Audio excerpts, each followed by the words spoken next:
Aloha Kakahiaka. My name is Taise Lee, and I'm your co-host of BrotherLee Time. There are names in Hawaii that don't just exist, they echo. They carry weight, memory, and Kuleana, responsibility.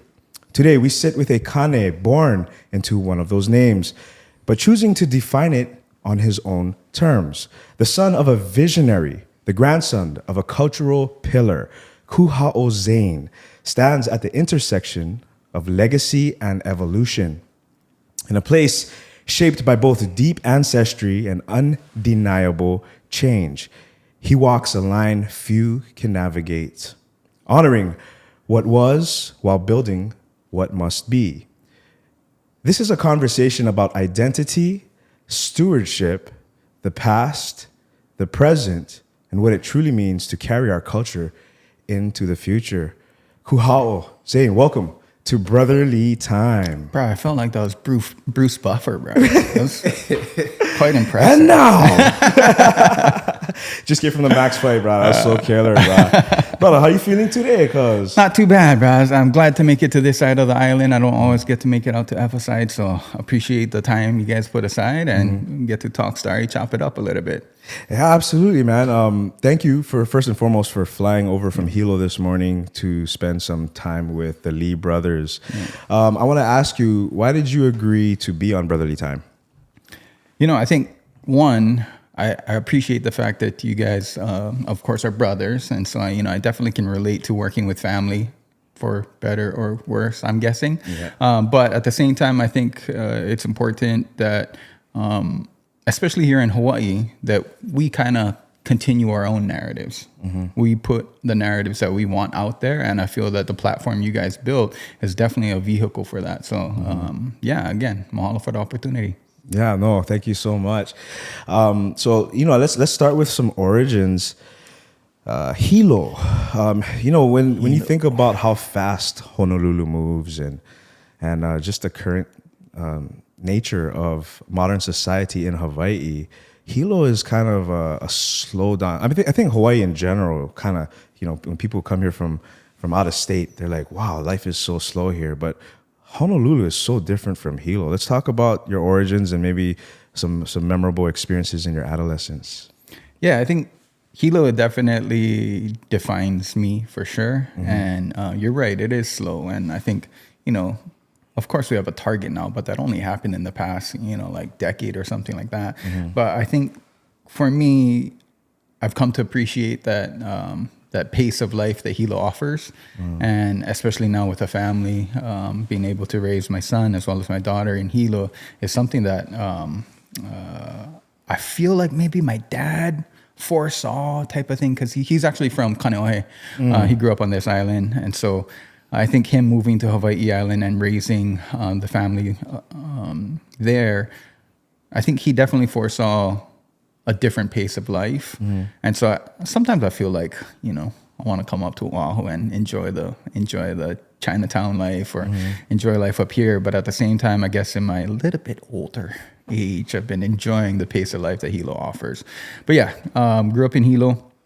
Went to Keaukaha Elementary. I still actually live in Keaukaha Homestead. And then made my way to Hilo High. A lot of people think I went to other schools, but I only went to Hilo High. barely made it out of Hilo High. And then I think it was in my sophomore year or something like that. My dad asked me if I wanted to design a surf shorts. I don't know. I kind of wanted to, but at the same time, I was like a little rebellious. I was like, you're telling me to design a surf shorts. I'd rather make like a cool T-shirt or something. And so it was actually one of his partners that taught me how to do Corel Draw at the time. And that kind of set me on my path of design, but started hustling T-shirts in high school, which, nowadays it's a lot easier to do that. Back in the day, you had to like call everybody. There was no online anything. You had to set your own negatives and everything. But I think that kind of set me on my path in understanding design as a vehicle that I wanted to translate narratives or translate stories through. But yeah, all through Keaukaha and Hilo. Wow. I feel like there are a lot of parallels between us. You're 43, I'm 42. Yeah. Kenji is 40, going to be 41. So we millennial, we grew up in the same era. We remember what it's like to grow up without phones. Very different from modern times, and very different from a situation with our next generation and our children. Yeah. Right. So let's talk a little bit about family. Let's talk about dad. Let's talk about grandma. Let's talk about anybody that of significance to you that you'd like to speak about. Yeah.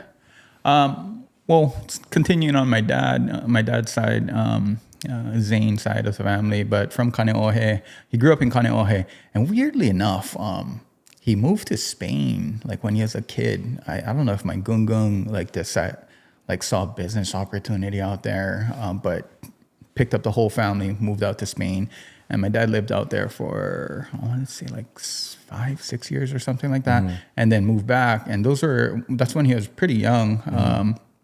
And so I think those years in Spain definitely left an impression on him. And then eventually he, right outside of high school, he started to flip houses. And so, I mean, I kind of talk about this here and there, but my grandpa sold insurance, and then my dad flipped houses. So my dad would sell you the house, and then my gungung would sell you insurance. I'm like, wow, it's mafia style, bro. That's some pocket scheme right there. I was like, I don't know. Smart. Apparently, he got pretty good at it. So as he was flipping houses, one of the initial reasons why he moved to Hilo was not only to go to college, but also to see what kind of business opportunities were there. And I think this was during the mid 70s during that time. But, it was also the Hawaiian Renaissance during that period. And so he became pretty infatuated with the Renaissance. And actually, he told me not too long ago that when he was working, when he was I believe he was like maybe a teenager or maybe early 20s. But when he was working in Waikiki, he used to work at Golden Coin Restaurant, which is where the George Helm album is recorded at. And so the one George Helm album that exists today was actually recorded at Golden Coin Restaurant, and my dad was working in the restaurant at the time. And so I think the Hawaiian Renaissance was so palpable at the time, and so moving to Hilo is almost like moving to the capital of this Renaissance with, of course, my grandma Edith, and then of course my mom and the Kanaka Truths, as well as the Olala Hawaii movement happening at the time. And so, although he moved to Hilo for business or enterprising purposes, I think he also he took on that opportunity to go to the college and take on Hawaiian studies. And that's how he eventually met my grandma Edith, and then of course met my mom and started dancing in the halau. And I think with him, he never was raised around Hawaiian culture in general. And so for him, it was just like this immersive experience within this ancestral knowledge base that the Kanaka Truths held, that he was learning in the halau. And so he took it on 100%. And he's 100% Pake, right? So he's not Kanaka at all, contrary to popular belief. But I think for him, he was able to immerse himself in the cultural practices of the halau, and that allowed him to adopt the value system or the value set of Hawaiian perspective. And I think that's one of the biggest things that I admire about him. And then from there, he continued. He was grateful for the opportunity to learn, but he continued to teach that out to the rest of the people that he met or worked with over the years. Do you think that living in Spain kind of encouraged his appreciation for culture? He doesn't really talk about Spain too often. But I definitely think even today, traveling around America, you're naturally surrounded around just English in general. Yeah. And so I think going to a foreign country and being fully immersed in Spanish at the time, I think that definitely makes an appreciation for that, And so, I don't know. That's a good question. I'm going to have to ask him next time I talk to him. I would think so. So, Kuhao, what does it mean to be Hawaiian in 2026? It's a great question. what does it mean to be Kanaka in 2026? I think there's so much more opportunities. You're talking about how we're millennials, and so I feel like they did a great job of setting the pro-American or pro-patriotic attitude during our generation, and even during the boomers generation. And so I think it was a much different time. I was actually reflecting on this on the flight over here. Mm-hmm. Like, in our elementary period, the most Hawaiian thing you did was like Mayday. And of course, we had Hawaiian immersion.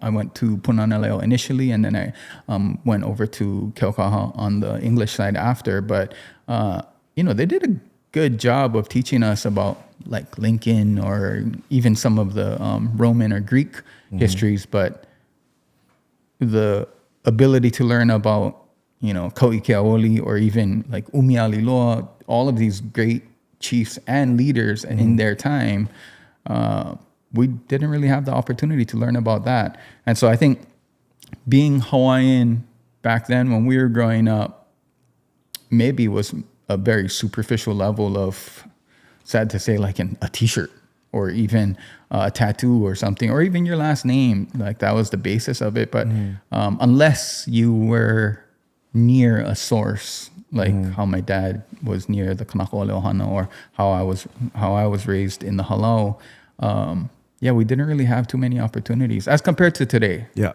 Like now I feel like there's a pretty widespread approach or even movement to revive this identity of Kanaka. And that's even in Kamehameha schools. Actually just did a talk story at the Kuha'o campus in Hilo, the high school campus. And they had me talking next to my Uncle Skippy, he's a pretty, Uncle Skippy Auana, he's a pretty radical guy, but one of the legends in my eyes. Yes. And so I got to talk story to a high school class alongside Uncle Skippy, which is pretty unreal, especially in the setting of Kamehameha schools. And so I think their push to be able to revive this identity, this Kanaka identity, is a huge one. And so I really hope that the generation today takes advantage of that to the fullest. And you definitely can see in the current generation that's coming up right now, they're gonna be multitudes better than me and grounded just as much. And so I can't wait to be able to see their achievements, especially in, Awamo, their Kuleana, and like uplifting the Lahui. And so I don't know, I think it's a pretty cool evolution to see from, I would say 80s in the beginning of Punanaleo, all the way through to today at 2026. So maybe it's not necessarily an answer of what it means to be Hawaiian, but I would just say that there's so much more multitudes of opportunity to educate yourself about what it is to be Hawaiian today. I agree. And that's actually one really good thing about social media, the power of it and the access that you have, the avenues that you have to learn some of this indigenous na'au. So I did want to jump in to the prestigious Merrie Monarch Festival because I know it's coming up. Your family has played a huge role in this festival, and let's jump into that. So the prestigious Merrie Monarch Festival starts April 5th. For years, your ohana has held a large role in this cultural event. Can you explain the significance of this festival and how your ohana contributed to its success? So Merrie Monarch is crazy in how it's evolved, and there's a few portions or facets of the Merrie Monarch story that I kind of want to share today. But initially, my grandma was a part of the starting of it, alongside with Uncle George Naope, and then also Auntie Dottie Thompson. But from what I understand, my grandma Edith helped to be able to kind of create the guidelines and the rules of the Merrie Monarch. And then alongside that, my mom was definitely there to help with my grandma. But I think just in the beginning years, they were just getting a foothold of how to create this competition that we have today, this hula competition that we have today. And then also understanding that within the hula competition, you had your kahiko portion or your traditional portion, and then also the Auana section. So I think my grandma, as well as my mom, would help kind of hold down or create a foundation within that kahiko portion. And that's still what my mom was a judge all the way up until last year, actually. And so I think that was her main goal, is to hold down the foundations of traditional kahiko, but at the same time create examples of how to innovate within that tradition.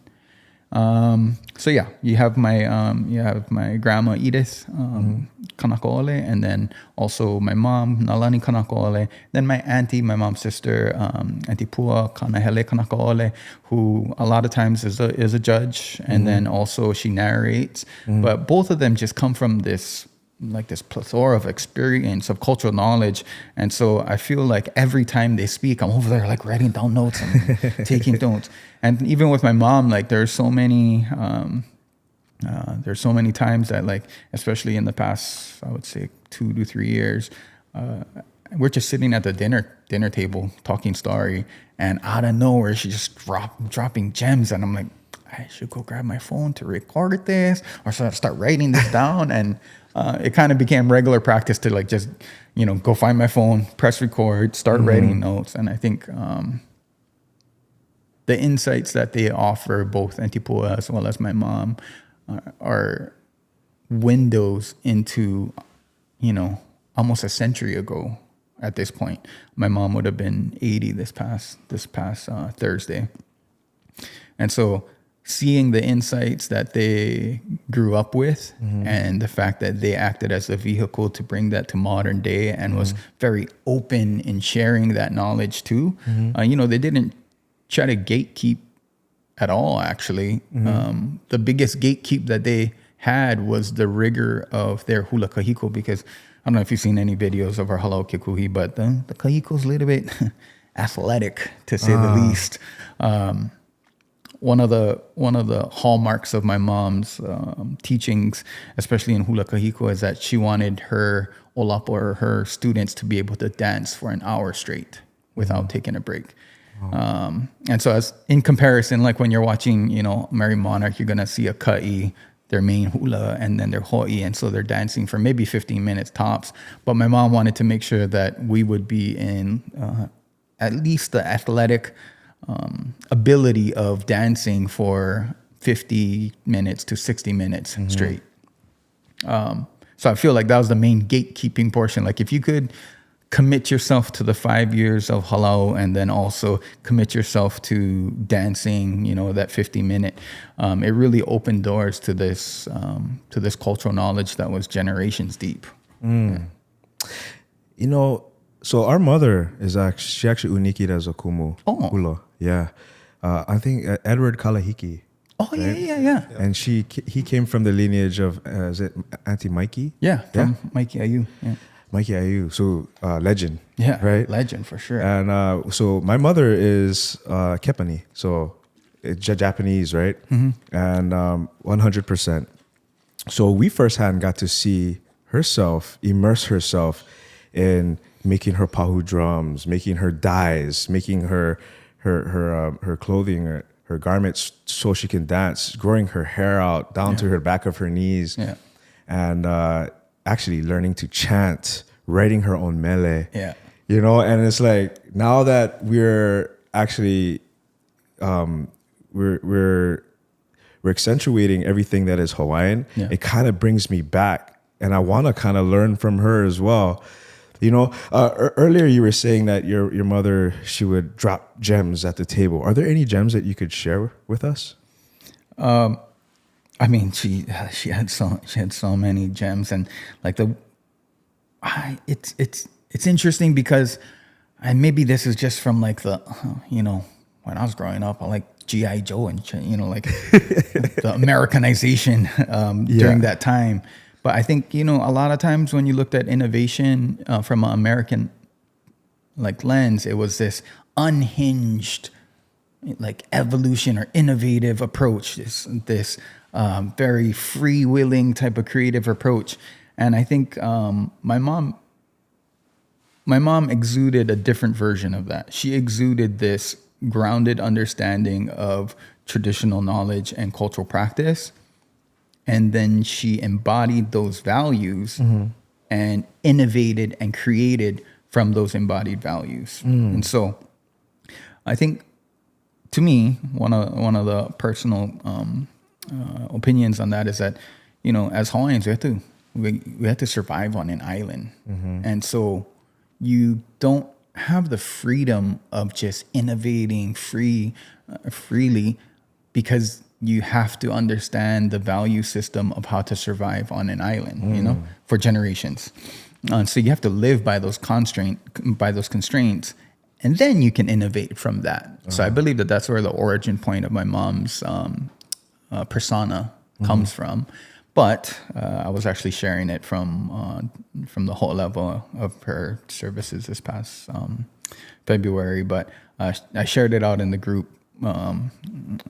It's her universal, trademark, universal Kanaka Truths. Ooh. And she had more than a few of them, but I shared like 4 of them shared 4 of them, and I want to make sure that I only share the ones that was at the whole level. So let me try pull. Yeah, no worries. These up, but I'm loving this, by the way. Yeah. I think she had a lot of different interests. Like, of course, she was already steeped in cultural practice, generational cultural practice, but she had interests in like sculpture. She definitely appreciated architecture, fashion, of course, because that's where Sig Zane Designs comes from.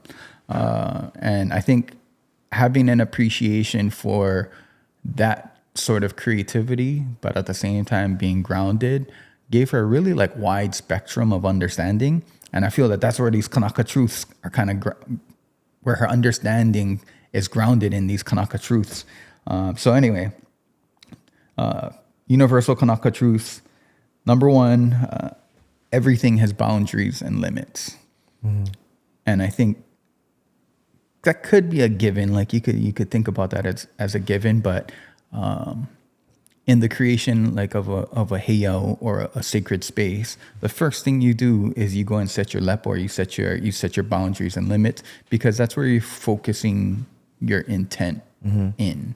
And so however you want to translate that is, when you're creating something new or you're creating a sacred space, make sure you focus in on the limits within that, so that you can really focus in your intent or your creative intention within that space. And so everything has boundaries and limits. Number 2, everything has a hierarchy. And I thought that was kind of, I'm sure a lot of modern people want to subscribe to like a meritocracy rather than a hierarchy, which would make sense. And I'm sure that there's always room for meritocracy where, ideas win type of thing. But I think my mom, coming from both an ahupua'a understanding as well as a mo'okuauhau, like a genealogical understanding, she understood that, especially within an island and survival on an island, everything has to have a hierarchy. And so whatever that hierarchy is, make sure that you as an individual understands that hierarchy. The other one is reciprocity in all things. And, reciprocity is it's a term that we've been kind of hearing a lot lately, but that's also her definition of aloha, is like the reciprocity in relationship, or the reciprocity between Kanaka and Aina. Even Kanaka and foreigner. Yeah, even Kanaka and foreigner too. And so understanding that, and also reciprocity always takes a tone of a good thing, but it can also take the tone of a negative thing as well, And so understanding that there's reciprocity in all things. And so as you move within your life, understanding that to make it as simple as possible, what goes around comes around, and engineering the return with the knowing of this reciprocity, if that makes sense. Kind of like karma. Yep. See, energy transactions. Yep. Right? 100. I love it. I love it so far. And then what? There's another one, right? Yeah. The last one is everything has a shelf life.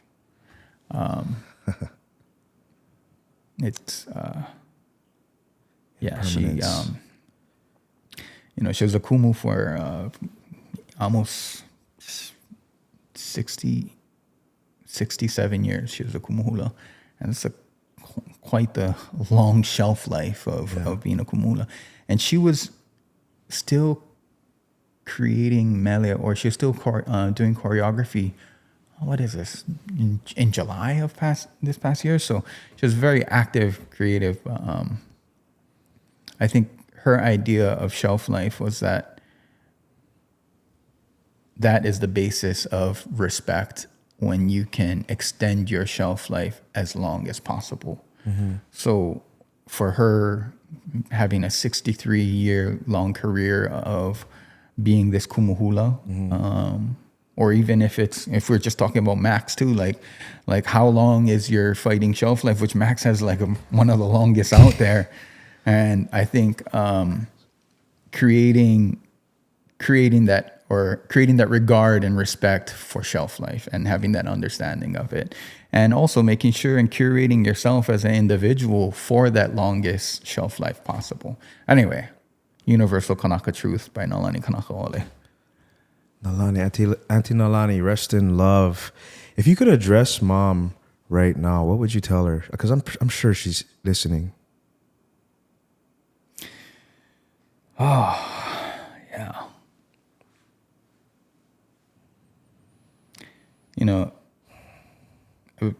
I've been thinking about it a lot lately, and like,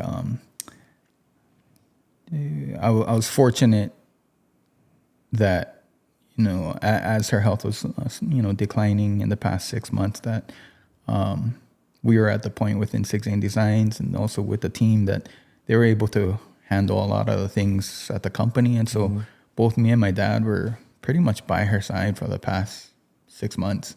And I think she clearly understood her role of being a kumu, and the function of a kumu to be able to share these insights, or to pass these insights that came from her kumu on to the next. And so I think in the past 6 months, she was able to speak with both me and my dad, as well as, my cousin Ko'i, as well as Auntie Hui, to be able to continue the halal. And then, we were still like laughing about certain things, all the way into December. But if I did have to say something to her, is I really wish you were there this past week, and we ended up going to Paris, going into Champagne. And it was like one of my promises to her as a son, that like I wanted to take her to Champagne, because Champagne was her jam. Kuleana was her bottle of choice. But I really wish I was able to take her. Of course, we took her in spirit this past week, but yeah, not an apology, but at the same time, right on, Mom. I appreciate you in Hawaii with us in Champagne as we honor that legacy, the aspiration that she held throughout her life. So yeah, I would say ke aloha to you, Mom, and the life you led. Rest in love, Auntie. And it's a pleasure to learn about her life and how she enriched not just you and Dad, but the community, and for future generations on, her work will live on and inspire the young Kanaka and also even the foreigners. I think it's so important that we have these conversations, because people now have the opportunity to see what actual Kanaka and people that aren't, like my brother, like your father, like my mother, how we can still preserve the host culture in the land where literally we have grown, we have evolved here, so there's a duty and a kuleana for us, even without Koko, to preserve this culture and teach the world the greatness of Hawaii. So thank you, Kuhao, for sharing that. We're two brothers from Hawaii, and this channel is our opportunity to tell stories around the world. If you have a place, a city, an event, or a story that you think we should experience and you can help make the travel possible, there's a connect form in our site linked below. And if it makes sense, we'll reach out. Thanks for watching. Back to the episode. I watched the Keep It Aloha podcast with Kamakadi's. Yeah. And I was just had it in the background the last couple of days, and I was listening, and I learned a lot about you. And I know that your father put you to work at a really young age. And Kamaka said something like, child labor, jokingly. You said that you would also use that formula with your children. And then you jokingly said, hats, pay back. But it made me think about the idea that it's actually paying it forward. What do you think? I like that, paying that forward. I'm definitely going to have to tell that to my daughter and son. No, this is paying it forward. What are you talking about? Yes, you need to learn how to fold. Paying it forward in the way that, like, even me growing up, having to, work the shop. And don't get me wrong, like, my dad made me start all the way in, in the stockroom, even after I came back from college. But I think paying it forward in the way that you're given these experiences, and it's up to you as an individual to harness these experiences and employ them moving forward. Mm-hmm. Paid or not paid. No. But I think my dad just, naturally, his outlook and his lifestyle was based within this grounded creativity that he learned from my mom. And so his natural instinct was to be able to teach that on to me. Mm-hmm. And I will say I was gifted or blessed with my dad in the way that he was very open in how I would interpret what he passed on to me. Okay. He wasn't really too strong on, like, hey, it has to be this way. Mm-hmm. He was definitely strong on respecting certain values and understanding certain social cues around that. But in how I interpreted it, he was completely open. And so I think for him, he's like that yogi on the mountain. He just has this divine idea, and it comes through him, through his hand-cut artwork, and that's what he creates. And then, as a customer or as somebody that appreciates the artwork, you can purchase it through an Aloha shirt type of thing. But for me, I wanted to figure out, how do we take that same type of execution, this hand-cut execution, alongside the cultural teachings of my mom, but how to create something custom. And especially having a graphic design background, I went to Fashion Institute in LA, but I had a graphic design background. I was really fired up when I came home on, like, how do we create something custom for a client or for a company or for a brand that can really educate them and in a specific way that speaks to their brand. And so that was one of my first things, is like, how do we take this, this aesthetic or this narrative beyond just the Aloha shirt on the shelf? Mm-hmm. How do we put it onto walls? Mm-hmm. How do we put it onto airplanes? How do we put it onto sneakers? How do we take it into corporate branding to a certain degree? Mm-hmm. And he's from this Aina too, but Kamu Inos, he was sharing with me one time. He was like, oh, you know what? The fact that you put education as a part of your client work reminded him of what his dad used to tell him, is like, once he taught, you cannot be untaught. And so just as long as within our design projects, no matter what company it's for, if we educate you within our design project, then and you cannot unknow that. That means there's a transference of Kuleana from me now onto you, Because if you don't practice through the education that you're taught, then that's on you, you know? And so I think that's what we try to do within SE Kuha'o, our design studio, is that we try to take on these projects and literally have phases of education. So I know during certain design projects, you know, people have design phases. We have like an educational phase where we're only doing the educational background behind the cultural narrative of the design. And then we show you the design part. So you have to take in all the learnings first. Yes. And then you can have, you know, the fruits of the labor after. And so I think that that's a part that we, that I initially wanted to do. And back then it was just my intent, but now we've kind of evolved it into more of a design methodology of sorts. And now we're able to share that with a bunch of different clients and a bunch of different brands and collaborations over the years. You are a perfect sum of Auntie I wouldn't Nalani. say perfect, but no. What was that? I wouldn't say perfect, but Well, I mean, what you're saying though, like I'm seeing Auntie Nalani and Uncle Zane, Uncle Sig in one, because your mother had a very progressive way of thinking, you know, on contrasting to like a radical ideology. You know, Hawaiians like should only be like this. It's like, okay, but how can we move Hawaiians into the future and live in this society that is not going to change anytime soon? Yep. Right. Yep. And then you kind of beautifully package all those ideas up from both sides. And I think that's really what, you know, Sigon Smith and what you're doing now and why that's so beautiful. And then also why it resonates with our generation, you know, because you're one of us. Yeah. So I was going to ask you, what's the best or worst? But then I thought worst is not the right word. What is the best and most challenging aspects of working so closely with Dad? You go watch this, huh?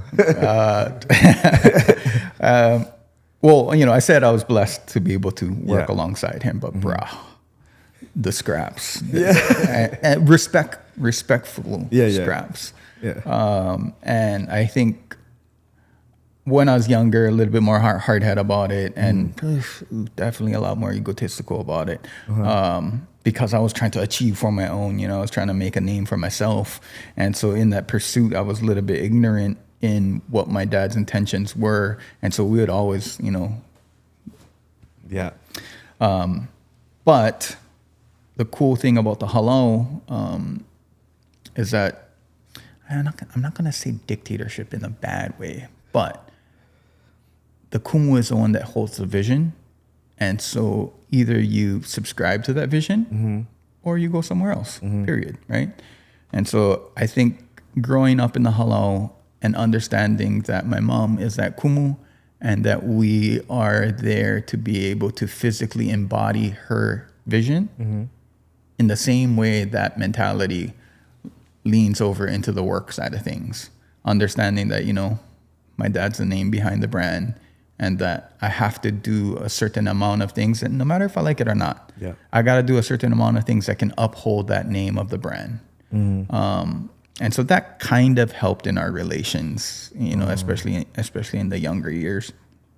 But in the end now, and I'm not sure if I shared this before or not, but okay, so I'm the year of the dog, and then my dad is year of the dragon. And so if you look on the Chinese horoscope, they're completely opposite of each other. They're 6 years apart. And so dog and dragon don't get along at all. And I was reading this one book that my dad used to have, this Chinese horoscope book delivered to us every year for the upcoming year, which of course this fire horse year is supposed to be a good one. But in the book it said, dog and dragon both strive for the same thing, but the dragon can fly through the clouds and land on the top of the hill, as compared to the dog got to trudge through the valley and climb his way all the way up to the top of the hill. That stuck with me it still sticks with me, that like now every time we are on the verge of disagreement, I think to myself, I'm like, hey, wait a minute. Intentfully, we're actually headed in the right direction, but we both have had to go through different directions to reach there. And so let's just hear each other out and gave me a little bit more patience in understanding, like, hey, as a magical dragon, you can just fly and land on your goal. And then I'm over here like running just to try and get to the same place as you. And so now instead I try to take lessons from his path rather than trying to always ask him why you gotta be that way type of thing. Yeah. But yeah, I think working with family is super unique. That one little paragraph in the booklet about the dog and the dragon has helped me immensely over the past couple decades working alongside with him. That is amazing. And Kenj, we I don't know what. No, are you year of the? I'm pig? the rat. Oh, rat. You're the rat. Okay. I'm the ox. Oh, got it. Oh, that's not too far up. Yeah. That's close though. Yeah, it's close. Close. What is your son? What year is he? My son is You're the tiger.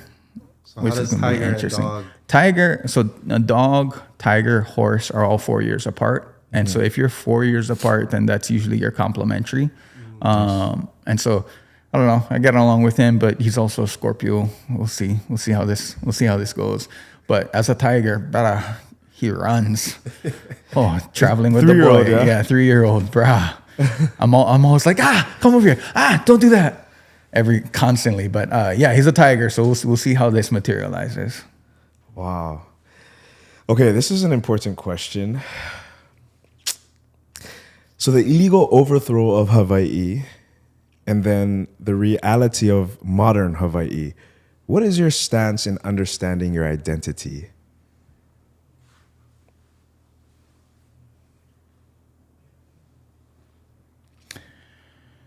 Okay. So,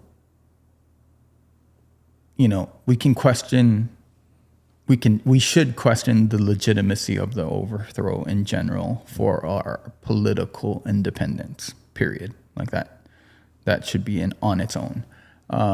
But for me as a creative, as well as, a dad, a parent, I want to make sure that my next generation don't blind themselves in anger rather than motivate themselves in curiosity and learning both their Kanaka identity as well as how to translate that Kanaka identity in a modern context.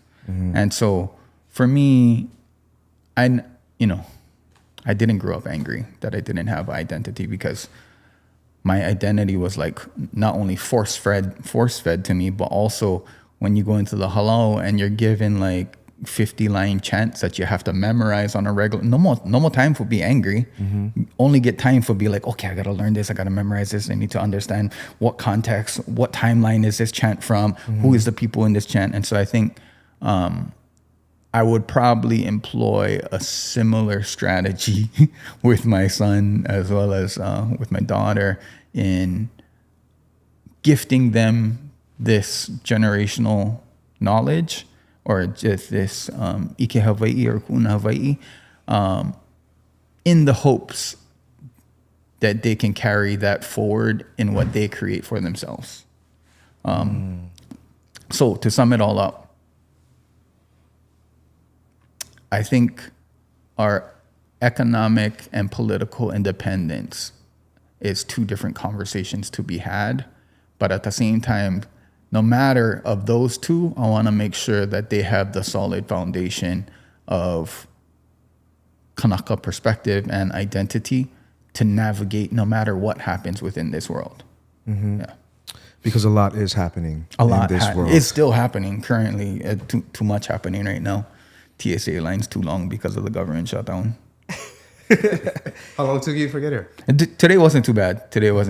But I've heard some of the lines are getting ridiculously long. I don't know.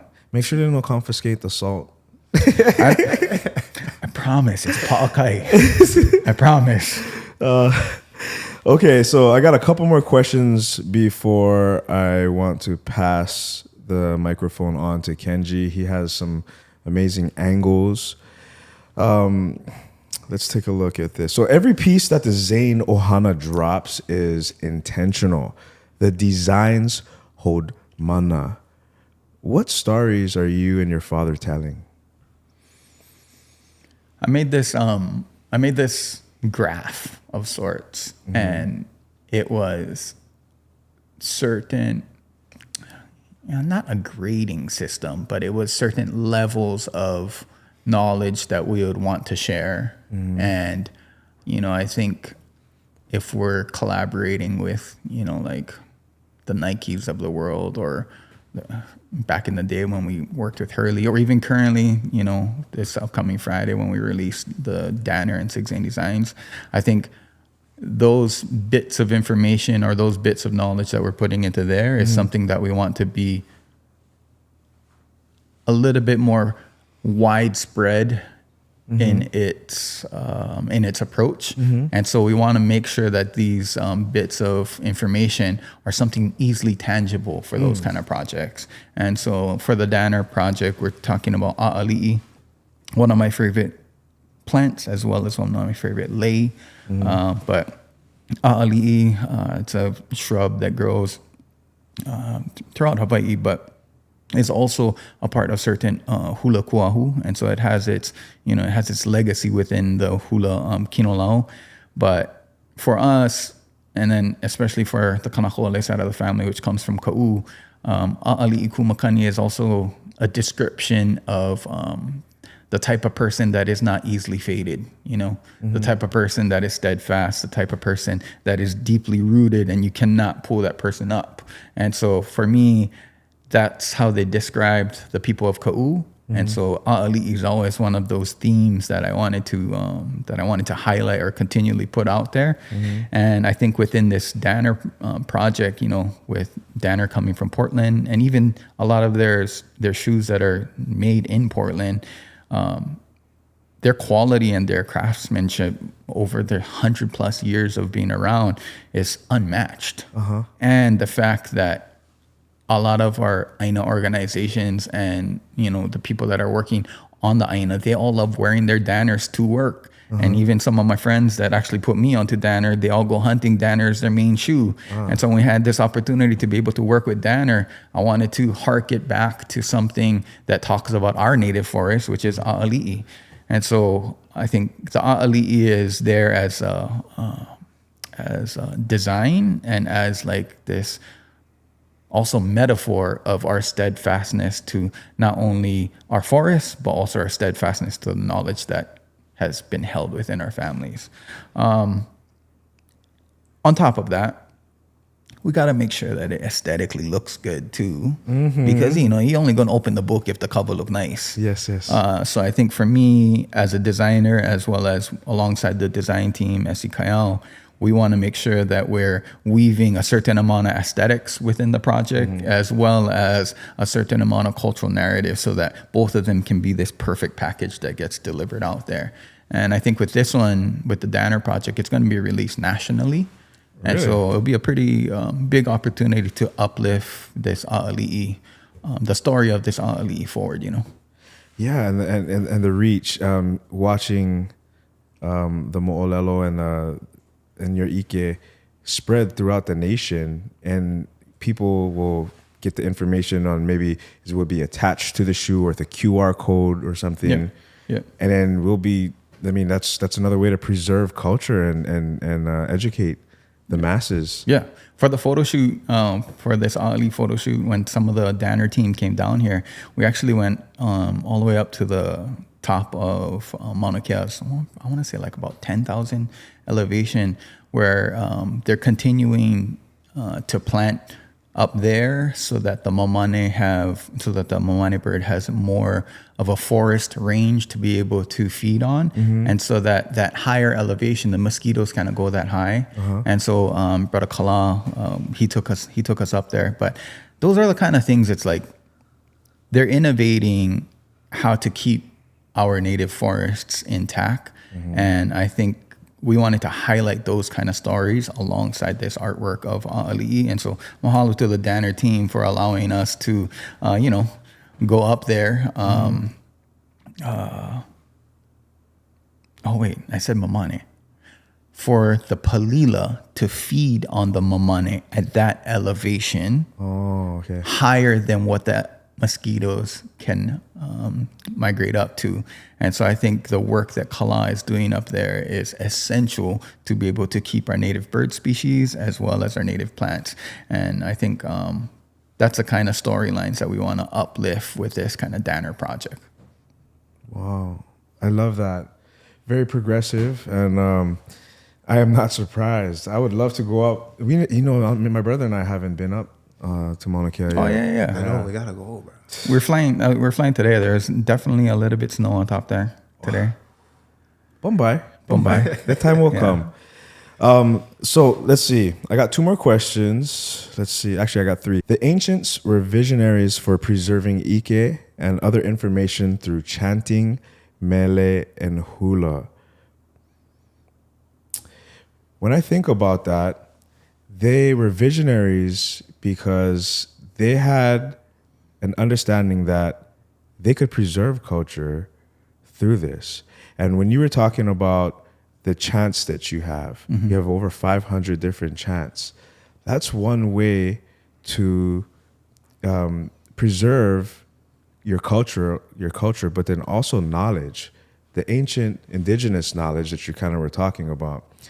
Where can it coexist with modern science? It's a great question. So kind of peeling back a little bit, I was able to go to Tahiti in 2016 with my design team at one point. And we got to talk story with this very progressive, like elementary, high school, but centered in art. And we're talking to the principal of this school and seeing how they would translate their Tahitian culture, which is our culture, is so similar, you know, how they translated it within sculpture and painting. I was like, wow, these guys are so progressive. Like they have figured out this formula to be able to teach to the children of how to translate their upbringing into these different mediums, you know? And I was like, wow, blowing my mind. And then one thing that the guy told me after, the principal told me after, was like, oh, but you know what you guys have in Hawaii is that you guys still have your ancestral text. And that really stood out to me because we adopted the newspaper press so early and were able to print so many of our chants that would have been lost previously, print so many of our chants and put it out in multitudes of copies out there, which means that whoever it was out there was able to learn the chants, and it preserves these chants for generations to come, as compared to in other areas who weren't necessarily as lucky, that a lot of their ancestral texts got lost.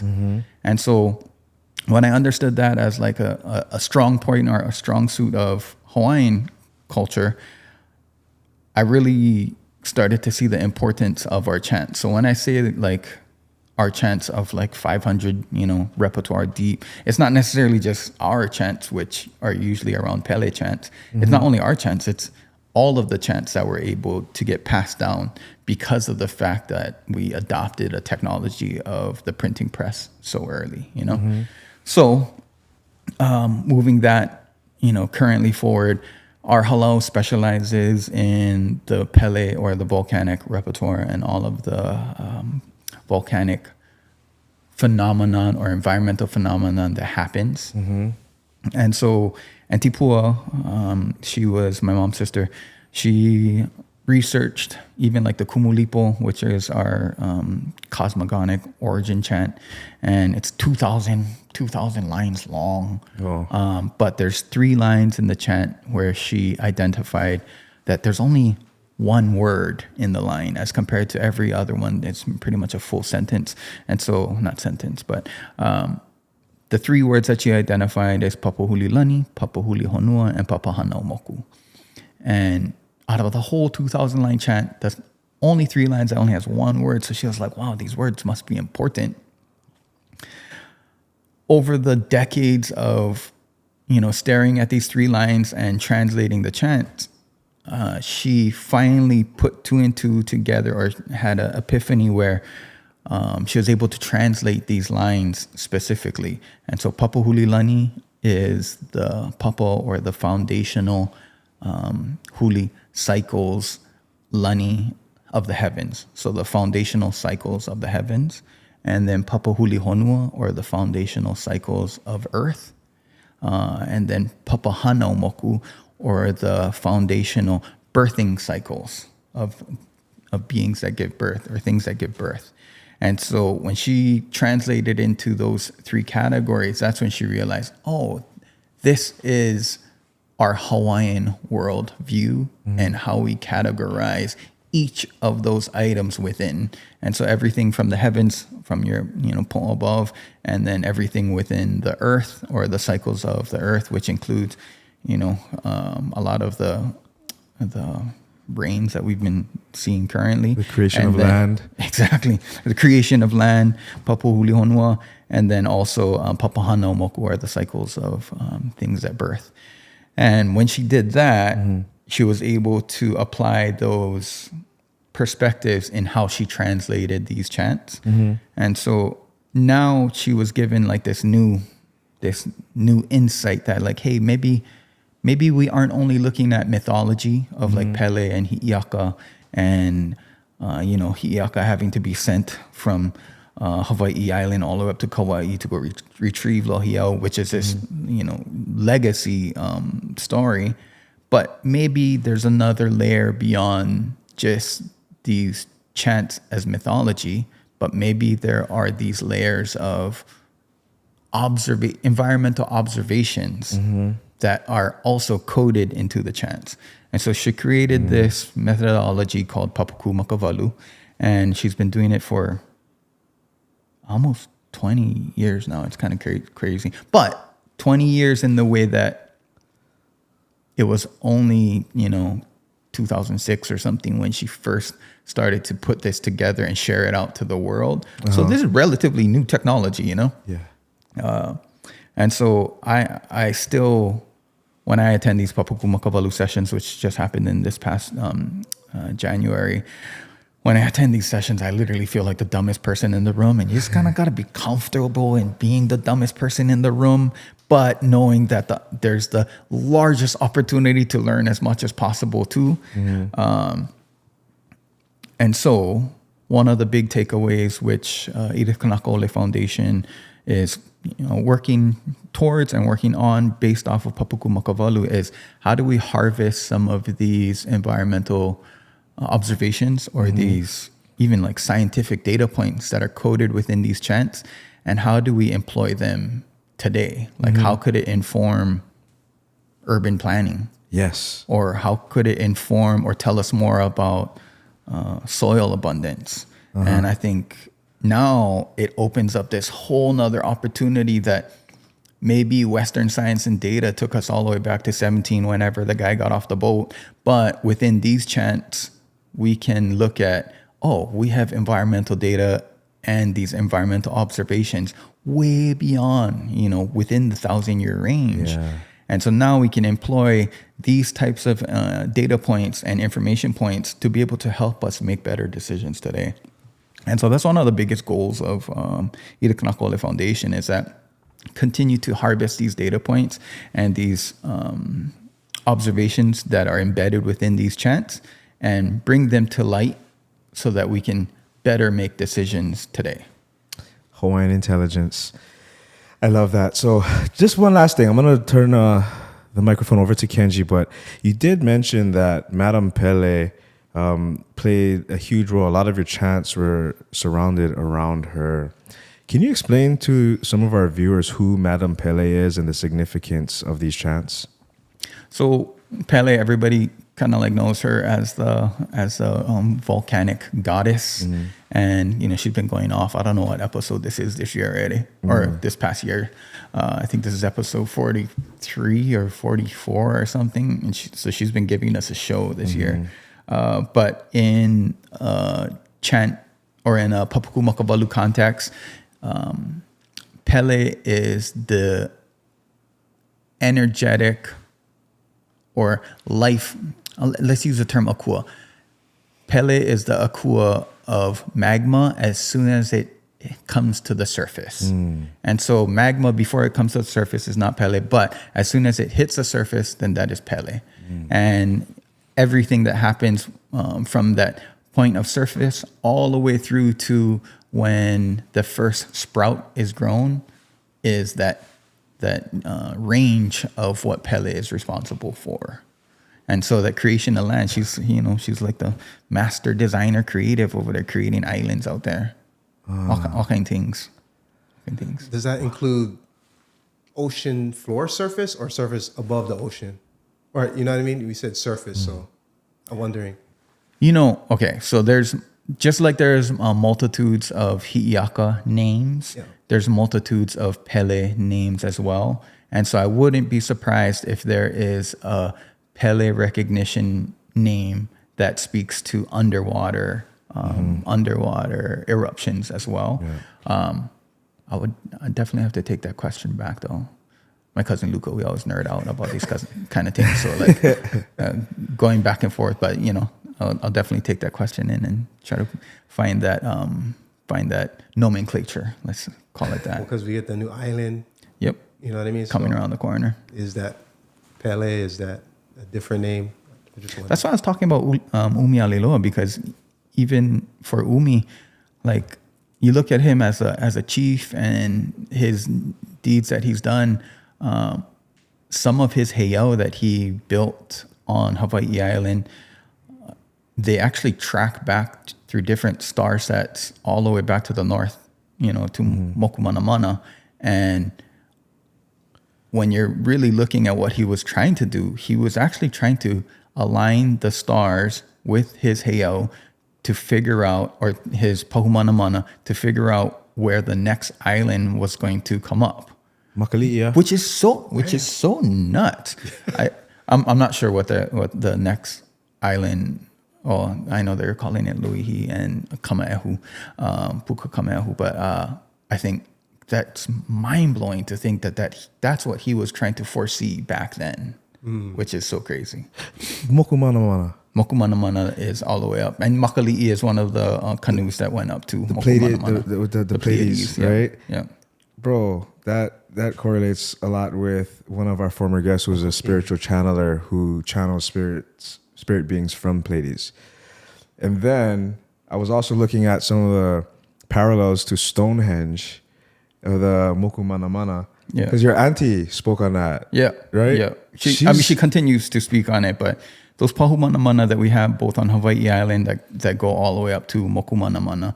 And, even like Pua Lincoln is one of the navigators for Makali'i on one of the trips up to Mokumanamana. But she's one of them that I talk story with every so often, just in understanding this like intelligence that has been here. It's been here, for centuries. But now we're being able to understand and track it in this way, and then use the chants to also inform how we're translating this information. Modern science and indigenous science coexist. Let's allow it to coexist. All right, so time for Kenzie to before come on. You leave, I also wanted to ask you a question. Oh yes, please. Obviously you're within the restaurant industry. Yes. Which is quite the hustle and a half. Yeah.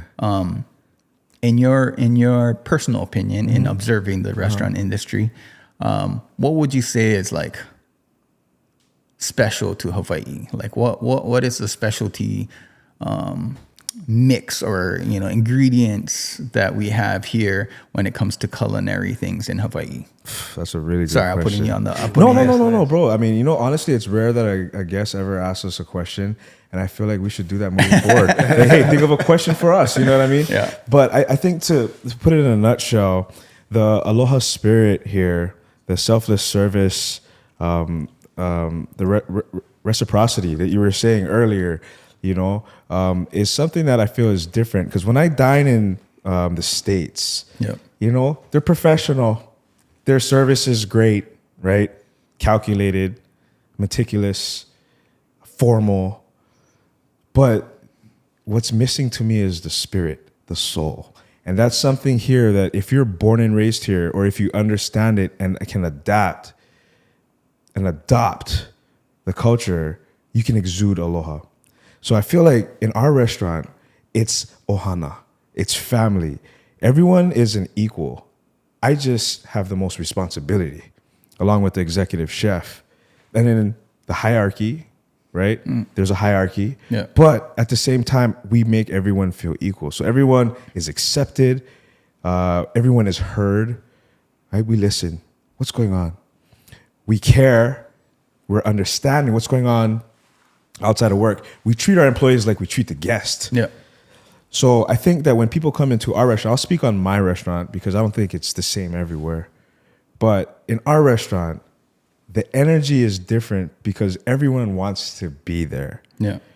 And being that I am from about a mile away, I'm born and raised. I take ownership in that part of Aina and representing it. So when I step into work, I'm actually stepping into a structure that's in my hometown. Yeah, you're welcoming people into your Aina.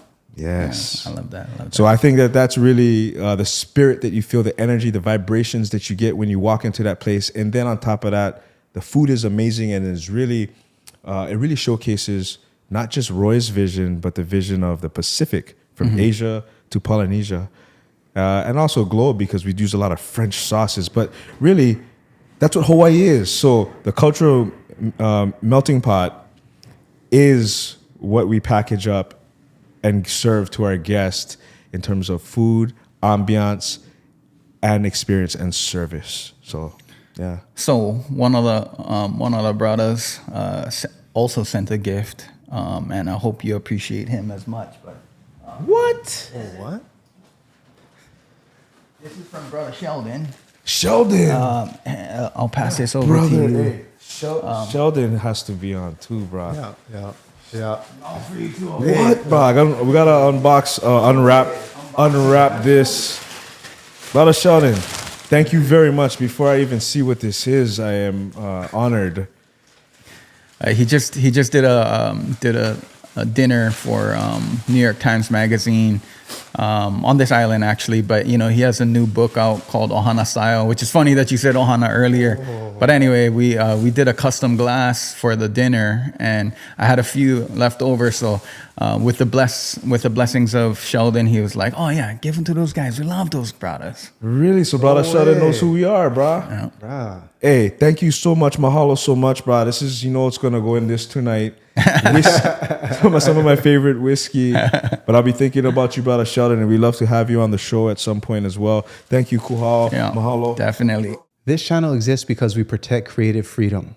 That also means we grow slower on purpose. If you're someone who thinks long-term and wants to help fuel what we're building without hijacking it, fill out the connect form on our website listed below. We check every submission, and if it makes sense, we'll reach out. Thanks for watching. Back to the episode. All right, Paul, halftime. Yes. All right. You had your orange slices, everybody. All right. Brother Kuhao, mahalo so much for coming. Thank you for that powerful first half. As we start the second half, we got to just start with the obvious. Look at this. Hey. This is what you talked about. This is the Sig Danner collab. Yeah. Dropping, well, we're recording this before, but it will be available by the time everyone sees this. Yeah. I love the story behind it. Give us a little bit more about, I think, now that we can see it, Yep. like, this is the Ali design. Yep. Can you walk us through how you landed on this design? I think, I was kind of sharing about it in the beginning, but Ali, to me, I feel like it personally interprets about the, not only the stubbornness, but the resilience of the people from Ka'u.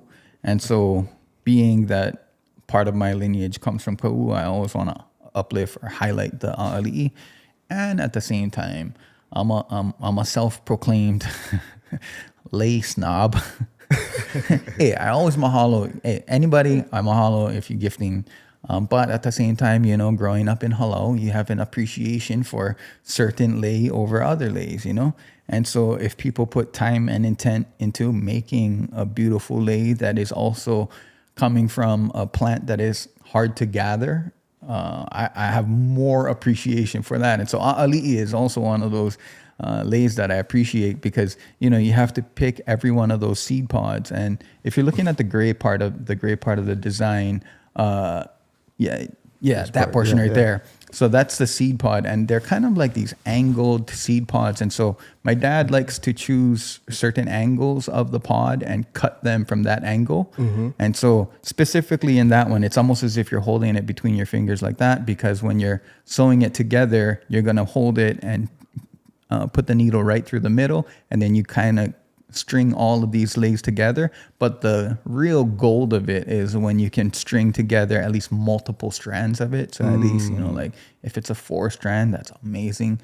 For me, I make 1 strand and I'm like, whew, that was already a good amount of time. I think this person is only going to get a 1 strand. But I think, it's one of the more higher ranking kinolau within the hula kuahu, as well as it being aligned with, the people of Ka'u. And then alongside that, one of the most prized lei, especially for myself, in my opinion. And even at my mom's ho'oleva, somebody gifted me a green a'ali'i lei, which most times a'ali'i is like this really deep burgundy color, like this deep reddish color. And it ranges to a light red. And then usually off of the whole, for lack of better terms, bud of a'ali'i, there's like this one green one, couple green ones here and there. And so the fact that this person took time to like make a full lei of green a'ali'i was even more appreciative, especially from a practitioner's perspective. Anyway, all of that for, of course, our collaboration with Danner. And I think I already spoke to the craft and heritage and the quality of Danner. And even for these ones, the boot, which bust them out. I never like wear them. For this, we got for the podcast. It'd still get dirt on top. The thing is smoking used.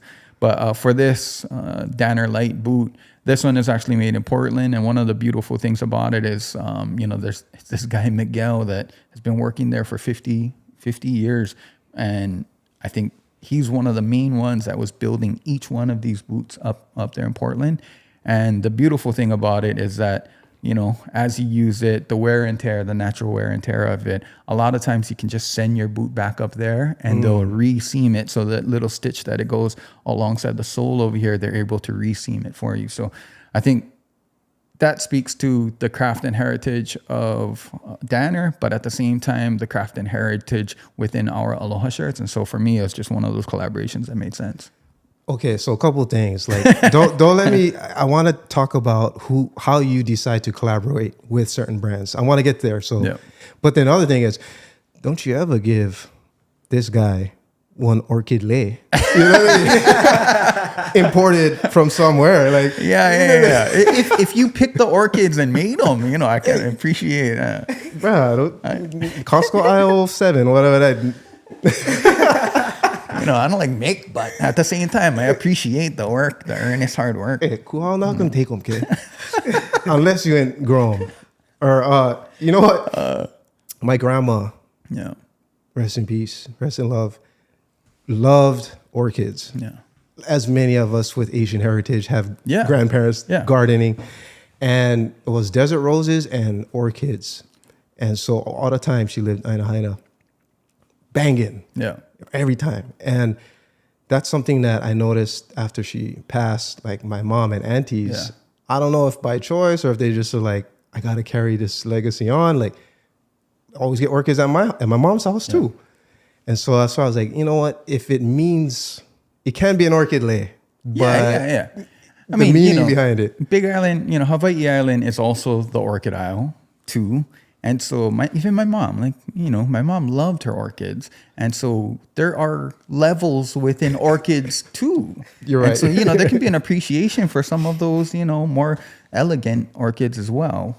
Just, trying to respect the earnest work that people put into their leis. No, you're right. And before we leave the leis subject, my brother mentioned how she went through her whole hula journey. She's still in it. I mean, it doesn't really end. Yeah.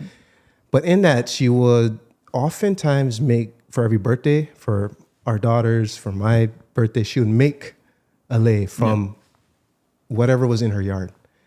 And she would oftentimes, when she presented it, she would not only, but only if it was just spoken word, like give you a sort of lineage or where this comes from and the process and the leaves. Yeah.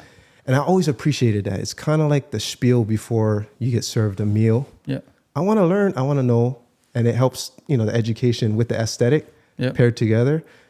And so for people who don't understand, like a lei, can we just focus in on leis and what that does, especially with Merrie Monarch coming up? Yeah. Leis. Is leis part of the judging process? Is, you know, where does it start in the history? Like, give us a breakdown of just lei culture.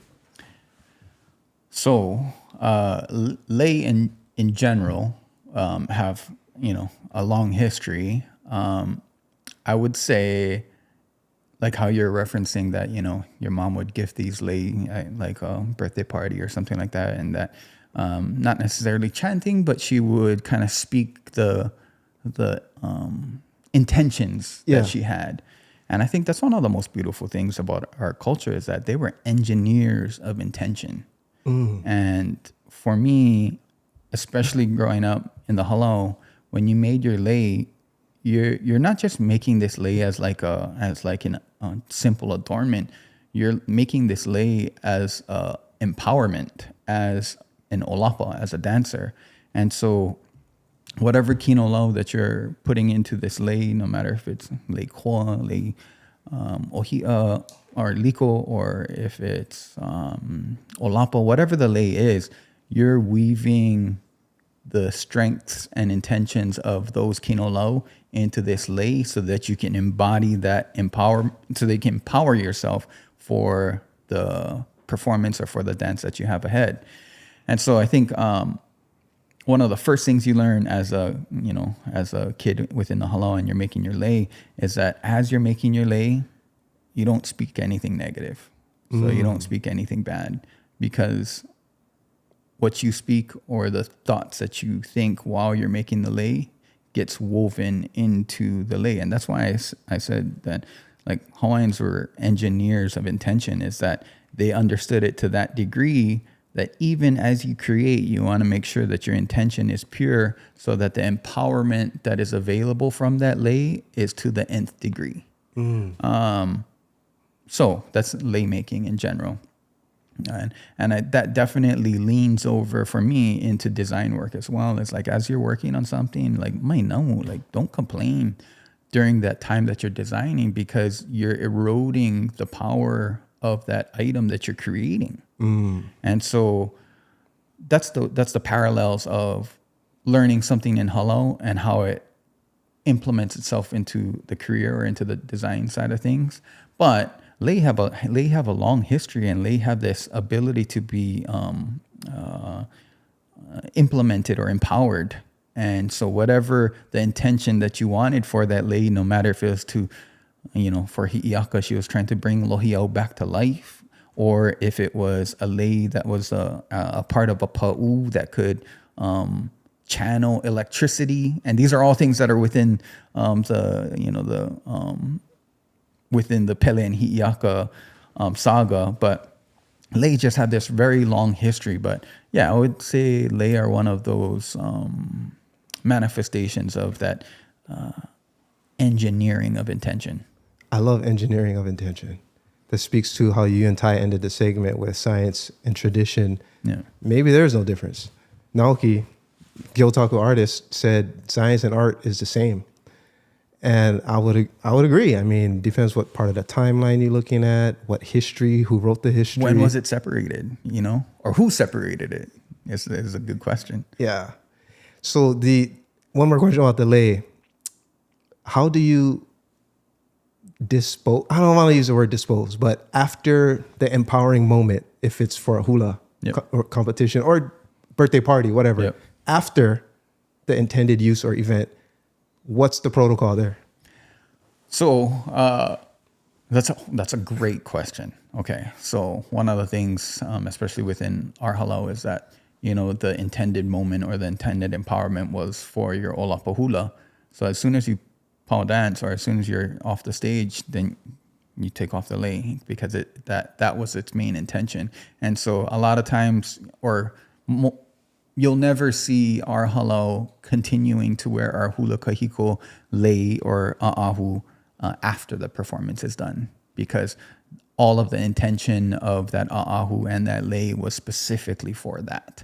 And so you take it off. But after you're done with the lei, especially if it's for a performance, majority of the time for me, I have this ulu tree in my yard that was gifted to me, and I take care of it. But I have a little wall around it, so all of my lei actually go over there. We just finished a performance at Hale Ma'uma'u a few months ago, and over there, if it's the right kinolau, like if it's plants that are from that area, then it's okay to gift that back to Hale Ma'uma'u. So I think it's important to acknowledge like what kind of plants are there and where you're gifting it to.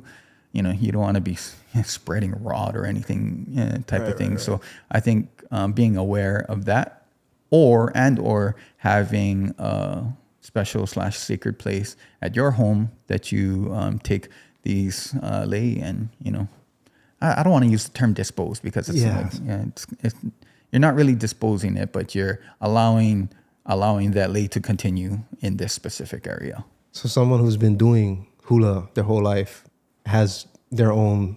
Usually they have their own space place that designated. If they have an ahu at their house where they put their lei, but usually they have a space that it's designated for. Okay. Hey, thank you, man. I mean, we kind of went on a little lei detour, but I'm happy we did. I'm happy we did. Yeah. So I wanted to ask, as the arguably most prolific designer, family, brand coming out of Hawaii, oftentimes we hear about Hawaii businesses, small business as defined as like 500 employees or less. Small businesses in Hawaii have a hard time expanding or growing. Yet here you are as an example of working with the biggest names. Nike, I mean, I have an affinity for Portland as well. I spent a lot of time there. So I know you worked with UO, Oregon Ducks. Nike's home base is in Beaverton, Oregon. But how does a Hawaii brand, does it need to be a multi-generational Hawaii brand? Or like there's a lot of Hawaii brands listening right now, they are the first generation. They started it. Yeah. They're first generation brand owners. First part of the question is, how do you get to the level where you are attractive to other brands wanting to collaborate with you? And then when you have that good problem of brands wanting to collaborate, how do you decide to say yes? And maybe some examples of you saying no. That's a great question. I think, Sig Zane Designs, of course, we turned 40 this past October. And so my dad's kind of done this brilliant job of stewarding our style of business up into our current day right now. And even for me, I've had mentors that, or friends too, but, like from the Kicks Hawaii camp, which was Ian, Chris, Dave, all of them have somewhat mentored me into understanding how to play this brand game to a certain degree. And then, talking about first generation, even like Ola from Fitted, like there's a lot of first generation people that are doing it right now, that are doing it really well. And so I think I'm learning as a contemporary alongside, we're just talking about Sheldon too. I learned from him a lot, even though, Maui can claim him. It's cool, but he's from Hilo.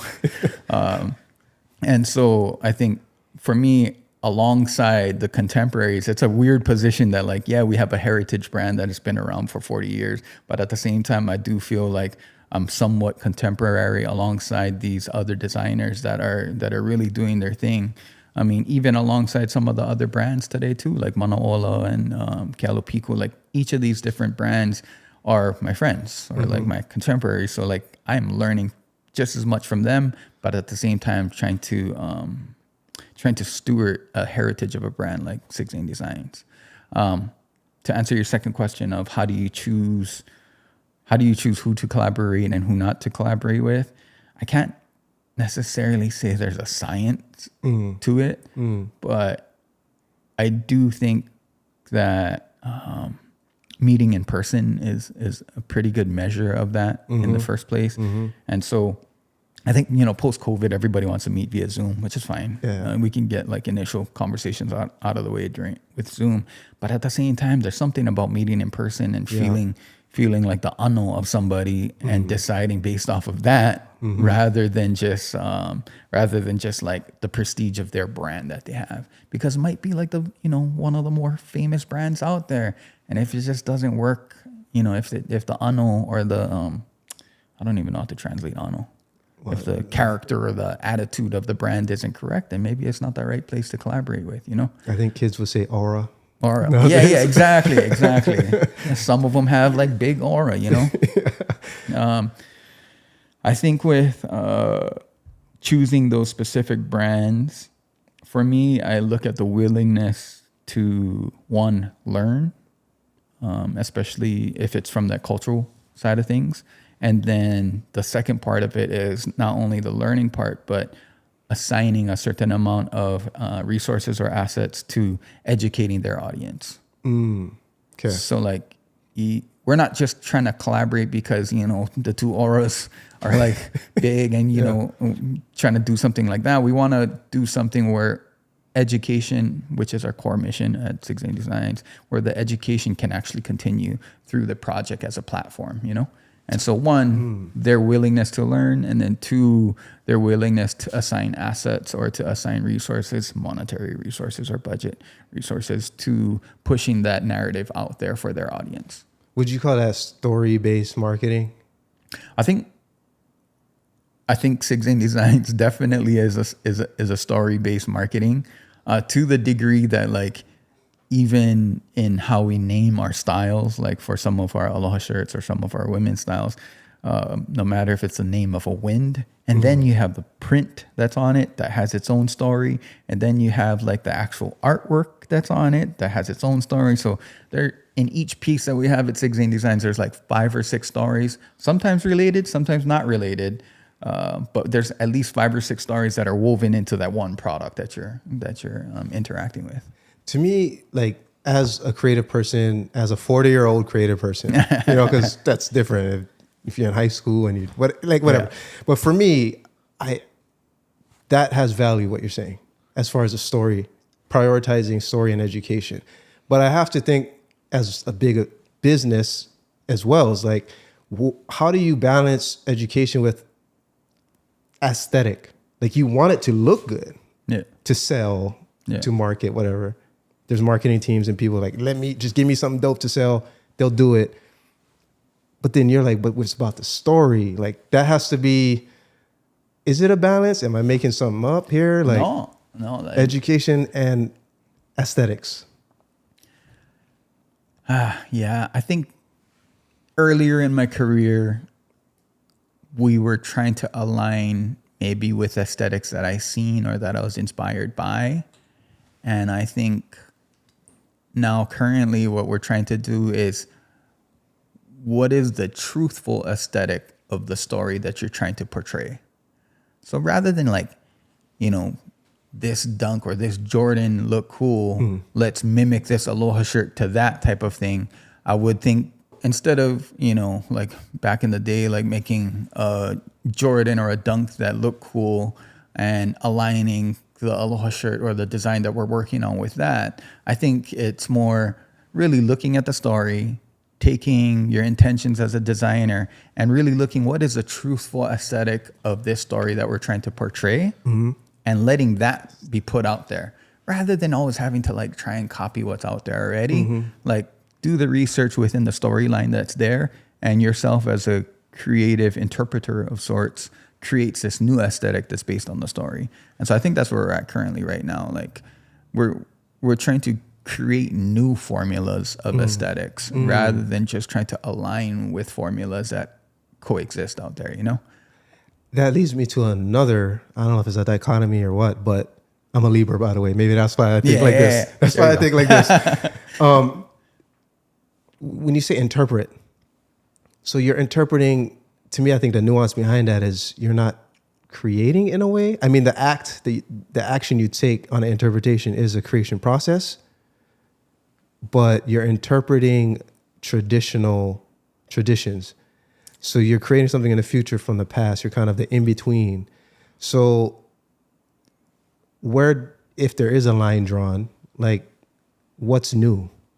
You know what I mean? Like, what's new? I think it's hard to answer that. Like, I understand. Like, and I don't want to make like we know exactly what we're doing, because, there's more answers in the unknown than the known. And so I would, like, one example that I kind of think about is that my mom understood like kakua pa'u. So like the tying of a pa'u is where the power gets ignited. So like when you tie the knot, that's like the set of the commitment. That's the igniting of the powering of that pa'u, or the empowerment of that pa'u is through that knot. And at the same time, she loved samurai movies.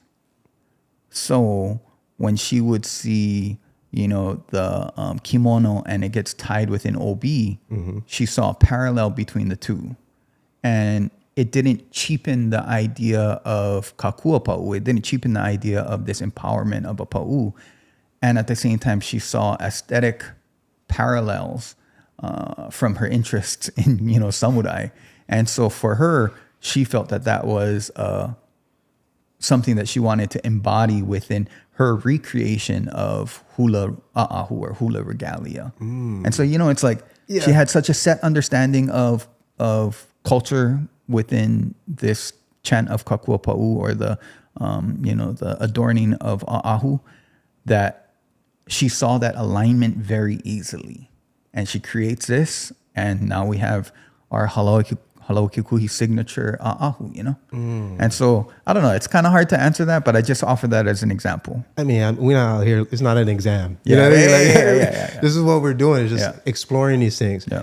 And that makes me think about the message you sent us earlier about your mother's universal Kanaka Truths. She was looking at something from across the ocean way over there and connected the dots. And she's not the first or the last person to do that, to look outside and see something similar inside, the many rivers, one ocean point of view.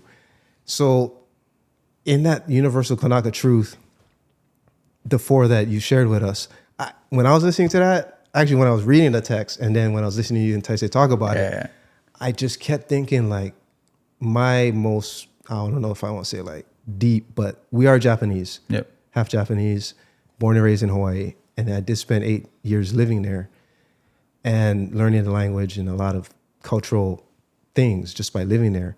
So when you're talking, or when you're reciting your mother's universal Kanaka truths, I tried to take, no disrespect, I took out the word Kanaka and just thought universal truths. And then I kind of elaborated and thought, well, where does it overlap with what I witnessed and experienced in Japan? And I mean, almost all of them, there's a version of that there. And then I was like, well, then I'm sure there's this version. If it truly is universal, bro, just spin the globe, point, and you could find a version of that. So what is, I feel like, for you as where you are now in your family's legacy, we're kind of zooming out, how do you see this sort of universal truths changing, if anything, the direction of what your dad started 40 years ago? Are we leaning more towards a universal? I don't think you're going to leave Hawaii in the dust and do something that everybody in the world does, but like, surely there's an evolution, maybe a gravity of some sort of a universal truth pulling you in certain directions. What if it's more, we're bringing people to Hawaii? So no matter who the brand is or what the project is, what we're trying to do is actually bring you closer here. And so, like explaining like how my mom was talking about the obi or the kakua, explaining that part was that she was already gifted these cultural pillars, and when she viewed the world, it all kind of like hovered over those pillars, and then every so often it interlock. And so for us within projects, we're trying to find places of that interlock. And if it does, perfect. Nice. If it doesn't, maybe it wasn't meant to be, And so I think if people, and especially, this current generation, this new generation of designers, if they can be embedded within the Kanaka perspective or raised with the Kanaka identity, then they're going to have those pillars set solid, and they'll traverse the world aligning with those pillars, Yeah. No, I love that response. You bringing the world to Hawaii, or creating this gravity of Hawaii. Yeah. That people can be drawn to. Wow. Heavy. I know. That's why I was like, shh, damn. I didn't even get to my first question yet. But that's how we do things here. I wanted to start with your fit check. Can we just do that real quick? We kind of It's a relatively simple fit check. I mean, obviously we went through the Danners, but this hat is a Joan, JJ Joan, one of the websites that I used to follow it, but now he's like this immaculate curator of taste, and so he creates these beautiful pieces. But just the 5-panel from there. The pants is Ola Canvas, one of my favorite work pants. And then salvage socks, of course, the Danner light boot. And then this hoodie is, it's our Wahipana study group hoodie, but it's just a simple embroidered hoodie that we created for Hana and Hana on Maui. And I'm glad you brought this up, actually. Wahipana study group is it was my way of taking what my dad always kind of taught me, as well as taught our designers, of how to do research of specific places, specific Wahipana, and really delve into the practitioner's perspective of that Wahipana, and then take those real stories and translate them into design. And my dad would do that for us, for me, as well as for the design team. Mm-hmm. But this past, what month was that? I think it was in July, August. Ooh, I got to check what month that was. But this past July, I was able to take my whole company actually to Ala Kukui, this retreat space in Hana that is really embedded within the community there. My cousin Kau'i is the one that runs Ala Kukui over there. But I was able to take the whole company there, and we all go on these different huaka'i. We all learn from different practitioners or kupunas of place and take in those insights. And those insights that we as a company learn, that's what informs our design process for the next capsule. Mm. And so this Wahipana study group, especially for Hana, is actually going to come out at this Merrie Monarch season. New fabric designs, new plants that we highlighted, and then also, most importantly, more experiences that our full, SE Hui had while we're there in Hana, but getting translated into this capsule of design. 5,206 subscribers, and we got here organically, just two brothers from Hawaii doing our thing. If you have access to connections, capital, infrastructure, and most importantly, belief in what Taisei and I are doing with this channel, and you want to see us grow without turning into something fake or contrived, fill out the connect form on our website that's listed below. We check every submission, and if it makes sense, we'll reach out. Thanks for watching. Back to the episode. Wow. Merrie Monarch is one of those things that, Ty, you ever been? No, I you haven't. guys gotta come down. That's every year. It's like, oh yeah, one day. Bruh, it's been 40 years already, right? Like I was saying, I was telling you, like, Merrie Monarch's this weird thing where it's like, it's very insulated to a certain degree. You can see it from the outside, but like, if you're in there and a part of it, it's everything, it's all encompassing. But then if you're on the outside, you're kind of like, oh, I should make it one day. You mean outside of the actual stadium? Yeah, or like, well, if you're outside of the hula realm, I should say, if you're just an observer of the hula realm, like you might enjoy watching it. But I guarantee you guys, once you guys come and check it out, like it's one of those things that you're gonna want to continue to attend. Kenji, imagine one day the two of us going with mom. That'd be the one right there. That's it, bro. That's it. Yeah. There's certain things that I don't want to use the word regret. It is what it is, and it's just still the future. But 8 years in Japan, I never went Mount Fuji. I never seen a sumo tournament.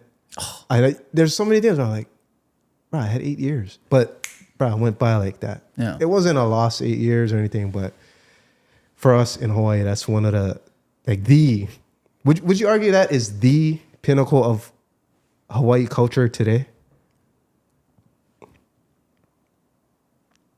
I cannot say pinnacle.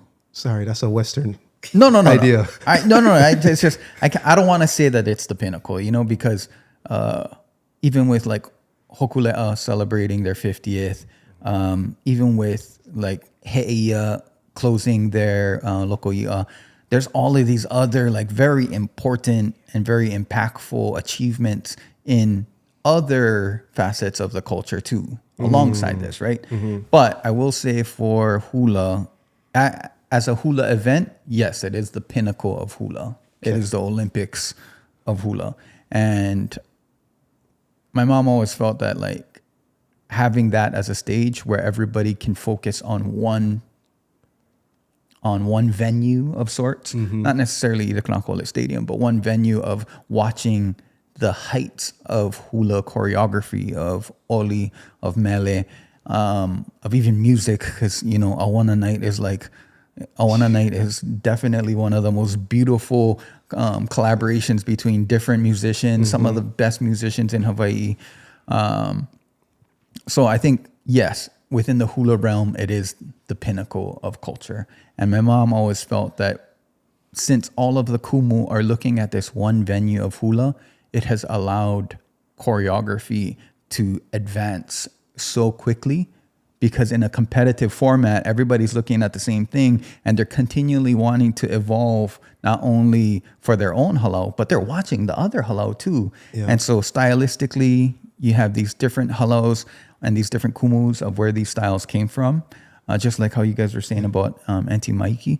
And I think Merrie Monarch just is that one venue or that one platform that everybody focuses all of their energy on. And I think that's why we've seen such a immense progression of choreography. How about, would you say it's the same? You've done very well articulating the importance and significance that Merrie Monarch has on hula. Would you even separate that from mele? Like, is it equally as important and significant for the song? I think so.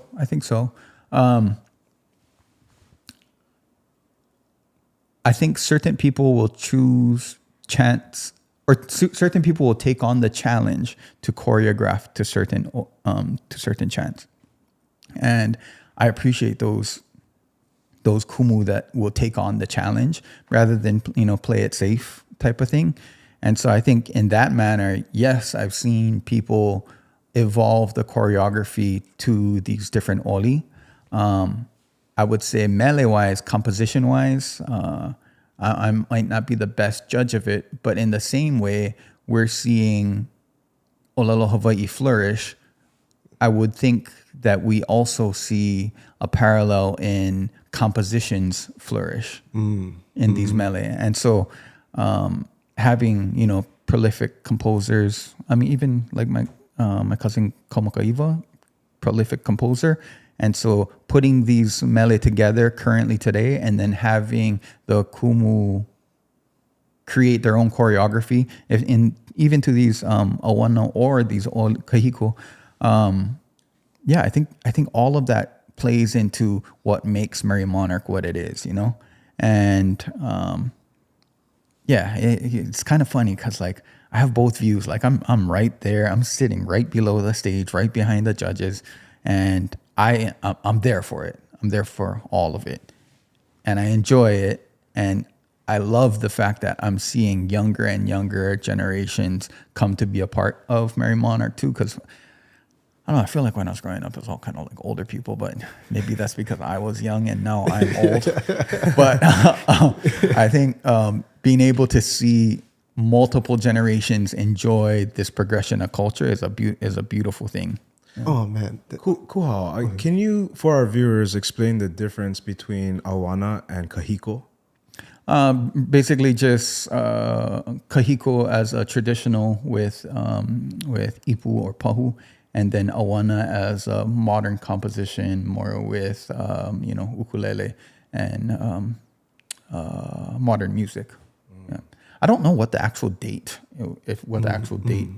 difference is, or if there is a date difference, because per se, like this lava flow currently happening right now, somebody could compose an compose chant based off of this current lava flow, and that can come out as a kahiko, So I don't know if there's like a date difference, but it's more stylistically from a traditional approach or from a modern approach. Nice. And would you, continuing in that theme, explain sort of the men and women aspect of it? So halau kekuhi is different. Halau kekuhi, the women dance, the men dances. There's not too much of a blur. There's not too much of a distinction between the two. And so, our women can handle that.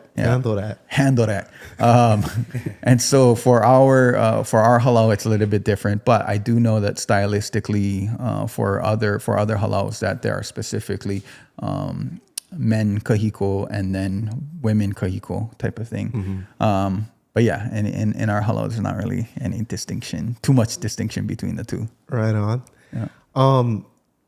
Last question on the Merrie Monarch topic, which kind of segues into the next part, which is I kind of want to get an idea of your taste. Like, what is your taste beyond fashion, like movies, music, a lot of things? I want to get a profile of your taste. So I thought it's kind of easy to just go with a love and hate framework. So what do you love and hate about Merrie Monarch?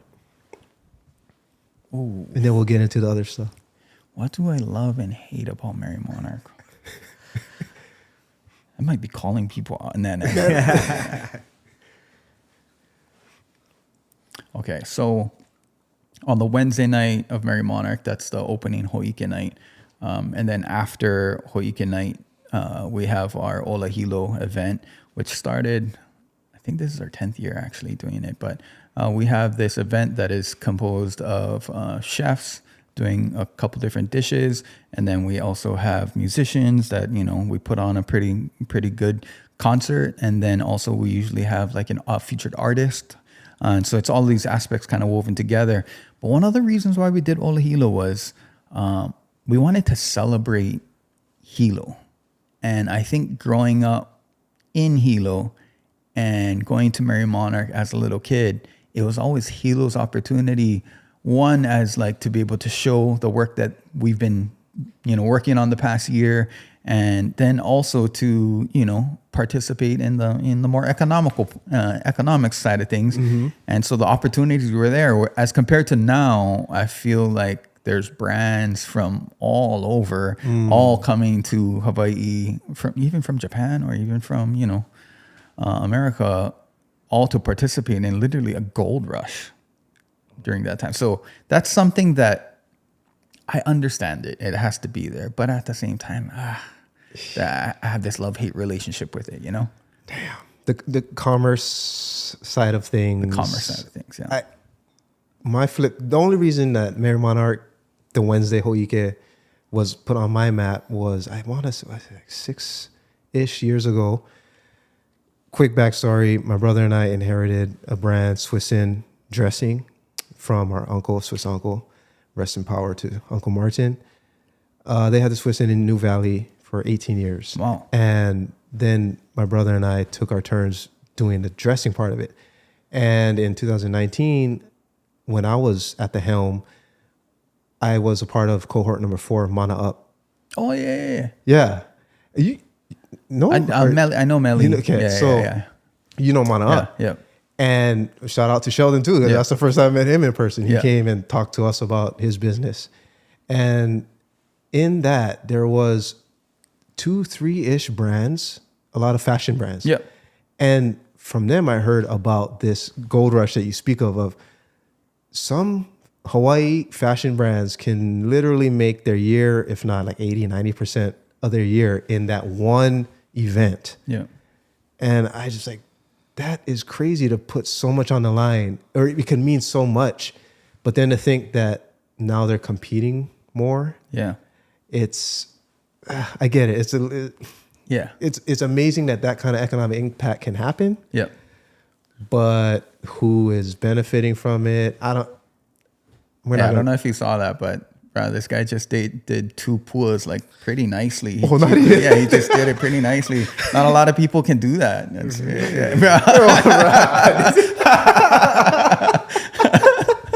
Okay, sorry.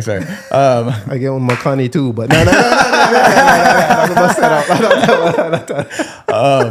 okay, so yes, it is a gold rush, and I think Ola Hilo, we did that more as like a give back opportunity for this Merrie Monarch audience that has supported us over the years. Like I guarantee you, in the harder years, we wouldn't be around if Merrie Monarch wasn't there, you know? And the crazy thing is that the origin of Merrie Monarch was actually to be able to bring economic development to Hilo, especially after the tsunamis, the impact of the tsunamis that came in. And so Merrie Monarch was created as this economic development opportunity.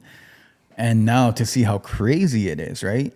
And so, like, it's okay. Like, different brands are going to come into Hilo and they're going to do their thing. But yeah, also give the opportunity to give back to Hilo, or if you're creating design work that speaks to Hilo, I think, there's other ways to give back so that you're just not there purely for the gold rush, Thank you for sharing that. What's your favorite movie? Oh, I was actually just watching another podcast about different decades of movies. You can pick a decade.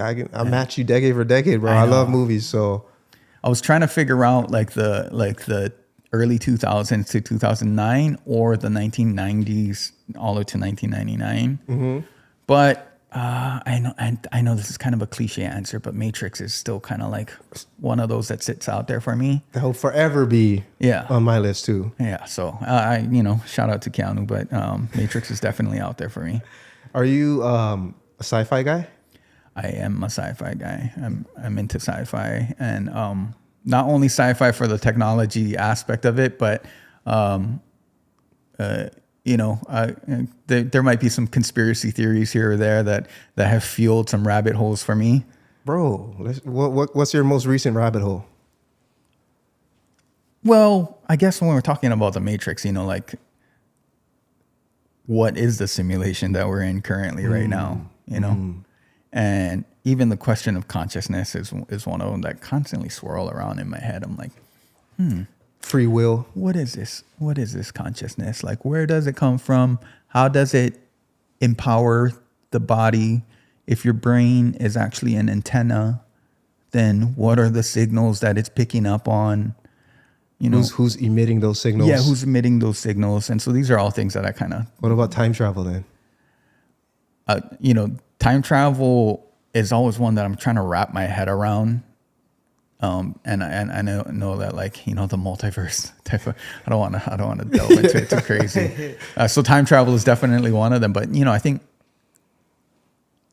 okay, so it's kind of a private story, but I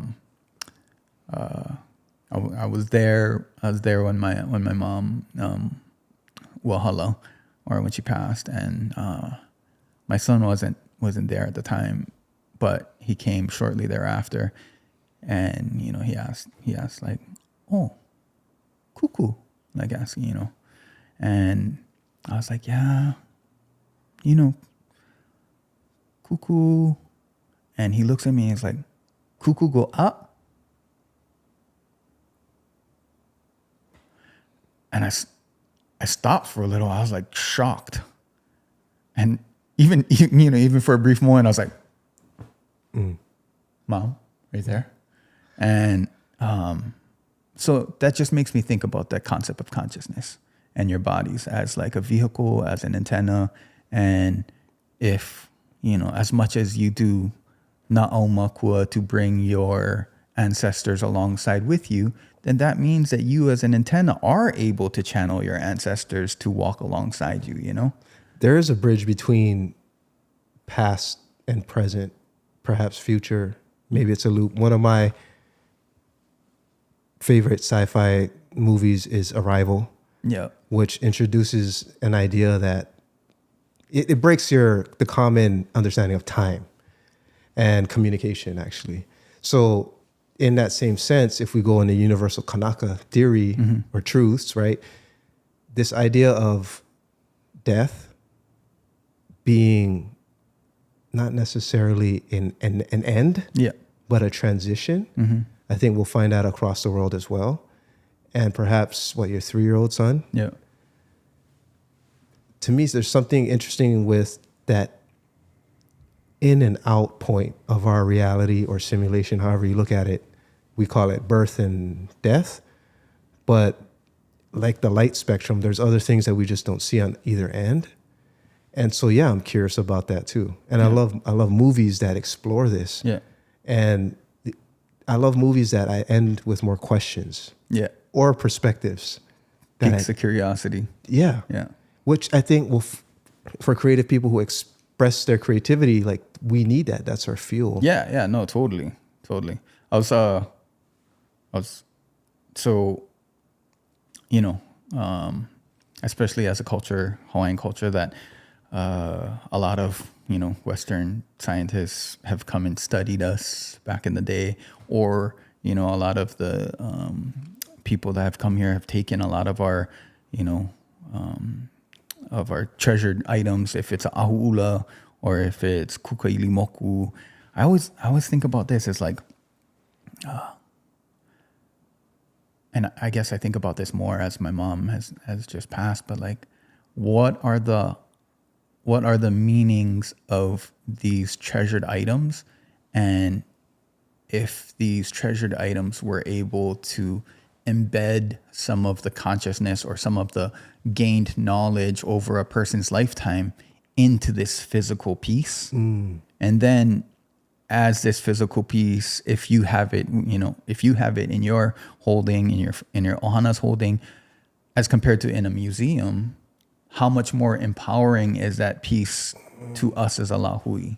And so I don't know. These are all things that I'm right there with you in that rabbit hole, bro. Yeah. You know why? I mean, remember I'm sorry, I don't know the name, and this is kind of bridging to Bishop Museum, but the cape that came back. Yep, Planning of Pools. Yep. Okay. When I dug in, or that was kind of like the door for me to then look at that. But this is what you're speaking of, is like, not only is there, a lot of theft. I mean, let's just call it what it is. Yeah, theft of cultural artifacts and history that been happening. And what does that do, right, to the culture, the people, the families, especially if we consider what you're saying, that there's still life in there. Yeah. And I use the word life because, in a way, shout out to Biggie, but there's life after death. Yeah. There's life after death. And some ways that happens is through, my brother's wearing a chain from my grandma. Oh, yeah. Right? Yeah. Tell me there's not some kind of empowerment. Yeah, there's embodied spirit within that, embodied mana within that item, within that physical 100%. item. Yeah. Also, I want to bring up, because I wanted to ask you too, names. Yeah. There's life in names and life in words. Again, this is a universal truth, but I don't think that the stopping of this chunk of salty water is death.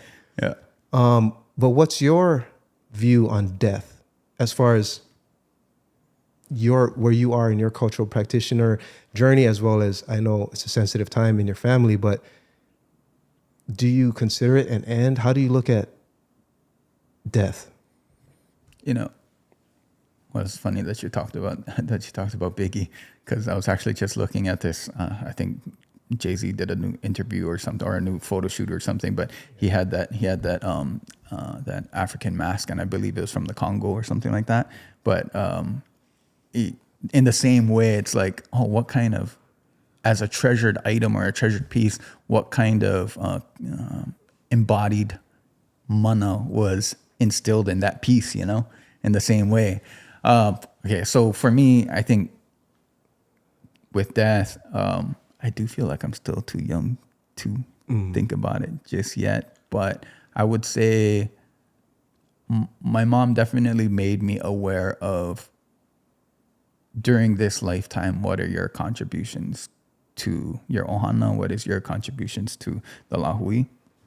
And I think she was able to display that over her lifetime. And so for me, one of the important things is, you know, taking on the lineage that has been passed on by my mom, as well as Auntie Pua and my grandma, but taking on that lineage and carrying it forward through more contributions back to the lahui. So yeah, I wouldn't necessarily say death as like a final thought, but for me, it is still a motivator of sorts to continue those achievements and contributions. And in your house, what do you call what your son pointed to?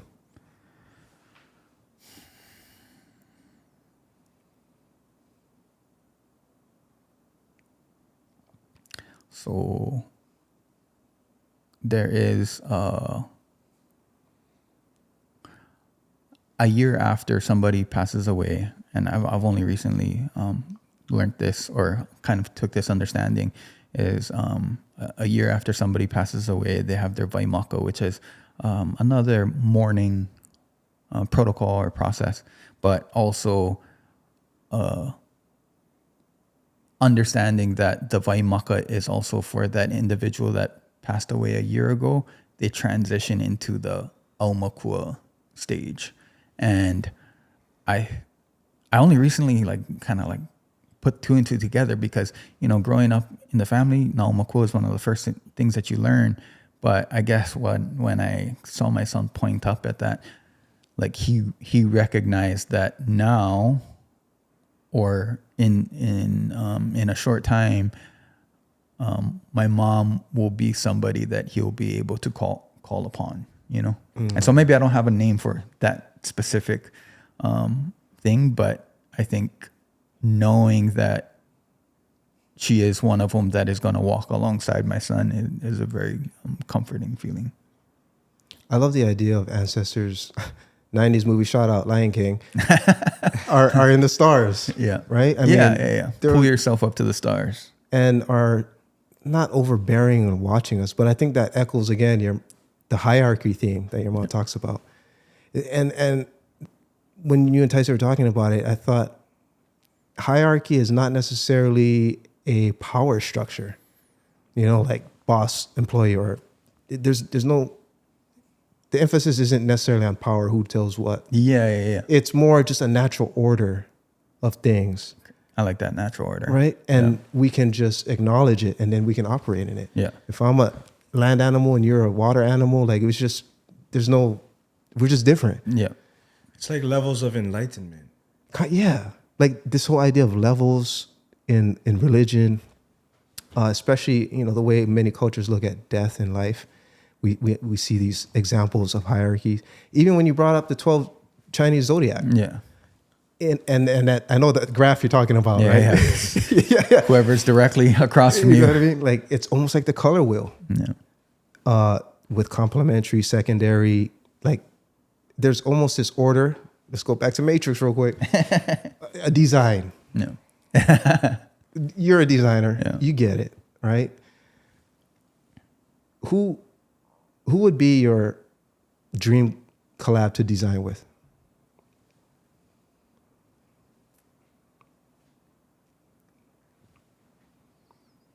Such a cliche answer. Kanye. I don't know. Well, funny thing is that, like, like Virgil Virgil was always like one of those designers out there, and seeing him do his thing. But like one of Virgil's first jobs was at St. Alfred in Chicago. And St. Alfred is a sister company to Kix Hawaii. Oh. And so like knowing that, you know, even Ian guys who started St. Alfred had a role in, you know, offering Virgil this opportunity, and seeing how far that guy skyrocketed to. And it's crazy. I'll be super cliche in that, like, my ultimate collaborator was always my mom.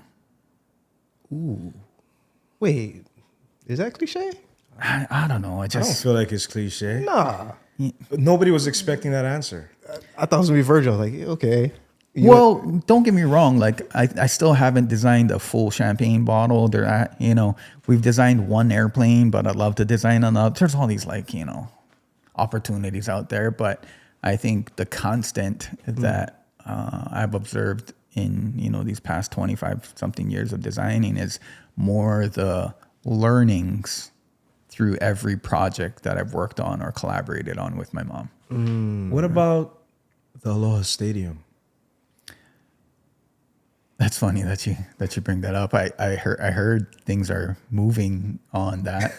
Really? I mean, you know, I heard that they're starting the early plans of it. The initial plans have been accepted, and they're starting the development portion of it. Fingers crossed. I mean, obviously. Okay, so you bring up that concept of the Kanaka identity, right? Yeah. In the 80s and into the 90s, America did a great job of bringing the big box brands and the big box media to Hawaii. And so what we were surrounded by was the G.I. Joe or, well, actually, like, you know, I'm dating myself, but like the Captain Planets or those kind of, you know, cartoons alongside these large brands like McDonald's and all of these large entities that came to Hawaii and built became our built environment. Mm-hmm. If they became our built environment, then that's the easiest way for us to forget our identity. So for myself as a designer, in creating cultural concepts for topical design, which is on the, you know, on an airplane or on the outside of a building, or creating architectural concepts for new buildings that are being created but still being grounded in Ike Hawaii, to me, what we're doing is we're taking back the built environment and rebuilding it in a way that it serves us as a Kanaka identity and a Kanaka environment. And so whatever opportunities are out there, no matter if it's as large as Aloha Stadium, literally as large as Aloha Stadium, or if it's, you know, one of those niche brands that you appreciate their work. I think it's us being able to reclaim space and create it through a Hawaiian perspective so that Kanaka identity can live on for the next. Speak on the Hawaii design theory class that you teach. Thanks. Hopefully the School of Architecture can come up with the budget to bring me back again. No, this is what you're talking about. Yeah. I got to, my mom always had an affinity for architecture. And so for me, I naturally wanted to lean into architecture. I have a love for it. And the Hawaiian design theory course that I was offered to co-teach alongside Carla Serralta up at the UH School of Architecture was a huge opportunity for me. Like one of those dream opportunities, bigger than any brand collaboration. Like to me, when I first got that opportunity, I was like a little kid in the candy store. Wait a minute. I have this opportunity to teach my design methodology to architecture students. Mind-blowing. And so inspired from Papaku Makavalu, which came from Antipua, I created, I don't want to take credit for it, but it inspired my version of a methodology called design makavalu. And makavalu is viewing things on many levels. And so the first time I saw Auntie Pua talk about papaku makavalu and how like one word in a chant, like lehua or something, could have all of these layers of meanings. When she said these layers of meanings, it immediately in my mind started to come up with imagery. So like you're telling me that there's this one anchored word of lehua, but there's these layers of imagery that you can weave together, like expert or ohia or the needles that are within the lehua that gather water. And so that one word just unpacks so much imagery for me. And so in a way, I wanted to share that same ability to take that one word and unpack all of this imagery and turn it into a methodology that I share with, our designers at Sigs and Kuha'o, and then also an opportunity this past semester to teach it to a bunch of architecture students as well. I think sometimes, especially in this current day, sometimes the creation of product or the creation of buildings is a little bit too human-centric and a little disconnected from Aina. And so design makavalu, especially in the form of teaching it to architecture students, is my humble approach to try and reconnect Kanaka and Aina, even through this process of creating a human-constructed item like a building. So how would you design a place where 50,000 Kanaka can gather? So Stanford Car, no. Whoever's developing it, you can give me a call and I'll share this answer with you. Thank you. I mean, we need to have people like you involved in that process. Well, how we were talking about Umi Aliloa and the different pahumanamana or the uprights that he created. Like those uprights connected us to constellations moving throughout the sky. What if even though this worked as an arena, as like a stadium of sorts, what if it was still another manifestation of these uprights that continue to connect us to these movements in the sky? I don't know. Bro, talk to him. Please, you. Yes, come on, call him, please. Like, why? Thank you. That makes me think, what does a current location have to do with, it's so disconnected. Like 50 some thousand people right here next to Pearl Harbor. Is there a significance with the building design to the place where it's at, next to this very significant place on this island, in this island chain, in this part of the ocean, etc., in this part of the universe, etc., etc. Bro, I got a little bit of chicken skin when you're saying that, because I've thought about not 50,000 people, but ancient monoliths, right? Yep. Like, that's a rabbit hole I'm very familiar with. Yep. Stone structures, yeah, we can go there. We're not getting ancient aliens on you, but I love how, speaking of tradition and technology and science, like, we're making different names for it today, but there was probably a common root where it was simply, what's the fingerprint of this land? And how can we express that in a place that we meet? And we might meet here to celebrate the uniqueness and the fingerprint that is here. We might meet here for different reasons, but it's inseparable from the sky, inseparable. And it's like a fingerprint of time on a scale that, like, most of us just aren't. Our history books don't cover that scale of time. Our own, like, if I say light years, like, we don't have a perception of that. Yeah. But we see hints of that. Yep. In these ancient sites. So I know, Kari at UH West Oahu, at CreateX, and then even I was talking to Ku'uhigashi, she's a part of our family, and she's very knowledgeable in Papahuli Honua chants, or like volcanic chants too. But I'll just put this idea out there because if it gets created, not even by us, great. But what if instead of a Chat GPT, what if there was a Chant GPS? So like all of the chants that we have within our holdings or within our repertoire, that each of the names in there were all GPS pointed, so that if we are in this area of Ewa, that you could type in that GPS point and it'd pull up all the different chants that are referenced to this area. Then that way, at least we can start to re-sew ourselves to the histories back then, and then that can inform our design or our creative pursuits moving forward, no matter if it's through an Aloha shirt or a stadium, So Chant GPS. You heard it here first, folks. I love that. I can't express how much I love that idea. Please, you got a whole team, right? Yeah, well, I'm not going to say we did if we didn't start working on it already. Okay. We got some work put into it, but if anybody wants to finance that, then obviously we're open for to the new app. 2020. This year, the fire horse. Things are happening quick. Things are moving. Yeah. Wow.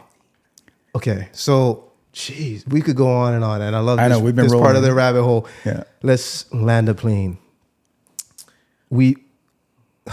I want to talk about that more. But as we sort of wrap this up, that's so great. Tell us about what's happening at Bishop Museum here in a couple weeks' time. Yeah, Bishop Museum.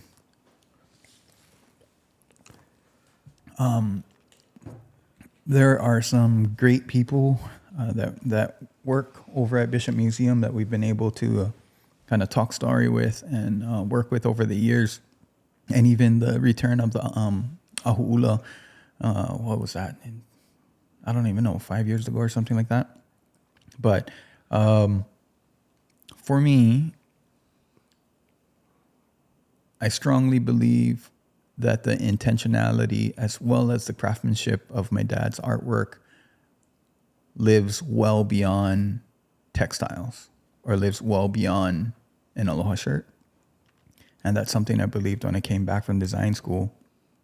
And so for me, I wanted to see what kind of opportunities were available to display my dad's craftsmanship as well as the ingenuity of my mom's cultural concepts together as an exhibition for people to experience. And so talking about the Chant GPS or even Chant GPT too, that'd be nuts. I think the opportunity is that we reflect back, especially for this exhibition, we reflect back to a lot of my halao's work, my ohana's work, like Hula Pele, which was one of the first hula dramas that happened in, I want to say in 1992. The depiction of the Pele and Hi'iaka hula drama on a theatrical stage for the first time ever in 1992 and in full format rather than like your Waikiki 15-minute show type of thing. Full theatrical hula drama in that type of format was the first time ever. And it was really cool to see the resounding effects of that, even now, 30 something years later. For example, one of the small things that my mom assigned the dancers at the time, which my dad was dancing at the time, was that as a fundraiser to put Holo Pele on, she had them all print their ohe kapalas that was going onto their a'ahu, but print them for greeting cards, and they'd sell the greeting cards. That was one of the first times that I remember seeing ohe kapala presented in a format that wasn't on fabric or wasn't on like a'ahu, like traditional a'ahu, and seeing it on a greeting card type of thing. And, seeing these like very sharp angular lines in that type of format looked very modern to me. And I was young at the time. I was only like 10 years old at the time. And so back then in 1992, you wouldn't even see ohe kapala on clothing at all. And I think Holo Pele was one of the first times that I've seen. I'm sure there was other, manifestations out there, but Holo Pele as an ohe kapala on fabric was one of the first times I've seen it happen in 1992. And now today, like you have you have my son running around in other people's brand item, but with Ohe Kapala on it. Or you see like a Hawaii's Finest jersey having Ohe Kapala on it. The proliferation of this traditional art, starting from this spark of Holo Mai Pele, and alongside other people too. I'm not saying that, Holo Mai Pele wasn't the only one, but starting with the spark of Holo Mai Pele, this proliferation to how much we see Ohe Kapala today, like literally on your jacket. To me, those are resonant effects of the work that my mom, as well as Auntie Po, put into Holo Mai Pele and the numerous elders and practitioners that came before. So that's a part of the exhibit, a reflection of Holo Mai Pele. And so we'll be looking at some of the a'ahu, or the regalia that was created for that. And all of the regalia was created by the dancers. So that's the reflection portion, or the, facing past portion of it. But the facing forward, or the facing future portion of it, is Kuha'i Moana. And so that's one of the chants that only kind of recently, I guess, came to surface. But one of the chants that was passed on to us by Malia Craver. And Kuha'i Moana is a chant that talks about the migrations of sharks to Hawaii. It's a really cool chant. And one of my favorite things about this chant is that I think me, my cousin Kamakaiva, and then my other cousin Ulu, we were offered the opportunity, I want to say early 2000s, maybe 2004, 6, I don't know, something like that. But we were offered an opportunity to choreograph to this chant, choreograph a hula to this chant.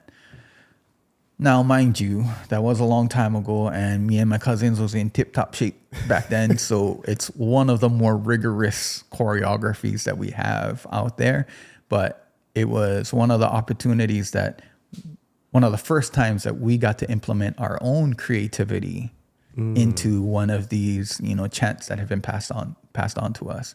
So that was a manifestation of Kuha'i Moana back then. And now for this Bishop Museum exhibit, Kuha'i Moana serves as the inspiration for an installation by my mom, which obviously, in this time that we were working on it, she passed. But one of the installations that she imagined will be there at this exhibit starting the second week of April. And then also new works from my dad, and then also reimagining the new works so that people can really understand the handcraft behind it. And then alongside that, I'll have a new installation. But it's a long installation at Bishop Museum. It's called Ea Maiva. And so like, here come the 9 mano, or here come the 9 migrations of sharks. But the installation starts middle of April, second week of April, and then we'll go all the way through to September. And we'll have new works installed every so often. And then, of course, we're in the retail game here, so we'll be dropping some product alongside it. But all of it is to be able to kind of echo some of the teachings that are embedded within these chants. Brother, you have so many stories to share with the world. And I just want to mahalo the Kanaka Ohana, who continues to contribute to this ongoing narrative of what it means to be of Hawaii, and just being some Pono brothers and sisters. Thank you so much. I mean, you don't have to fly over here and participate, but we really appreciate the fact that you did. I do feel like this is just the beginning, and I would love to welcome you back sometime in the future. A part two. But with that said, please close us out with some final words. If you want, you can look into that camera too. Where to find you, how to connect, anything else you want to leave us with.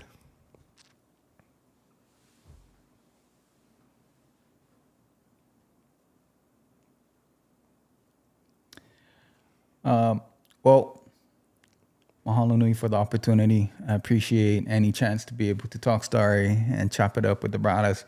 And so thank you again for this time.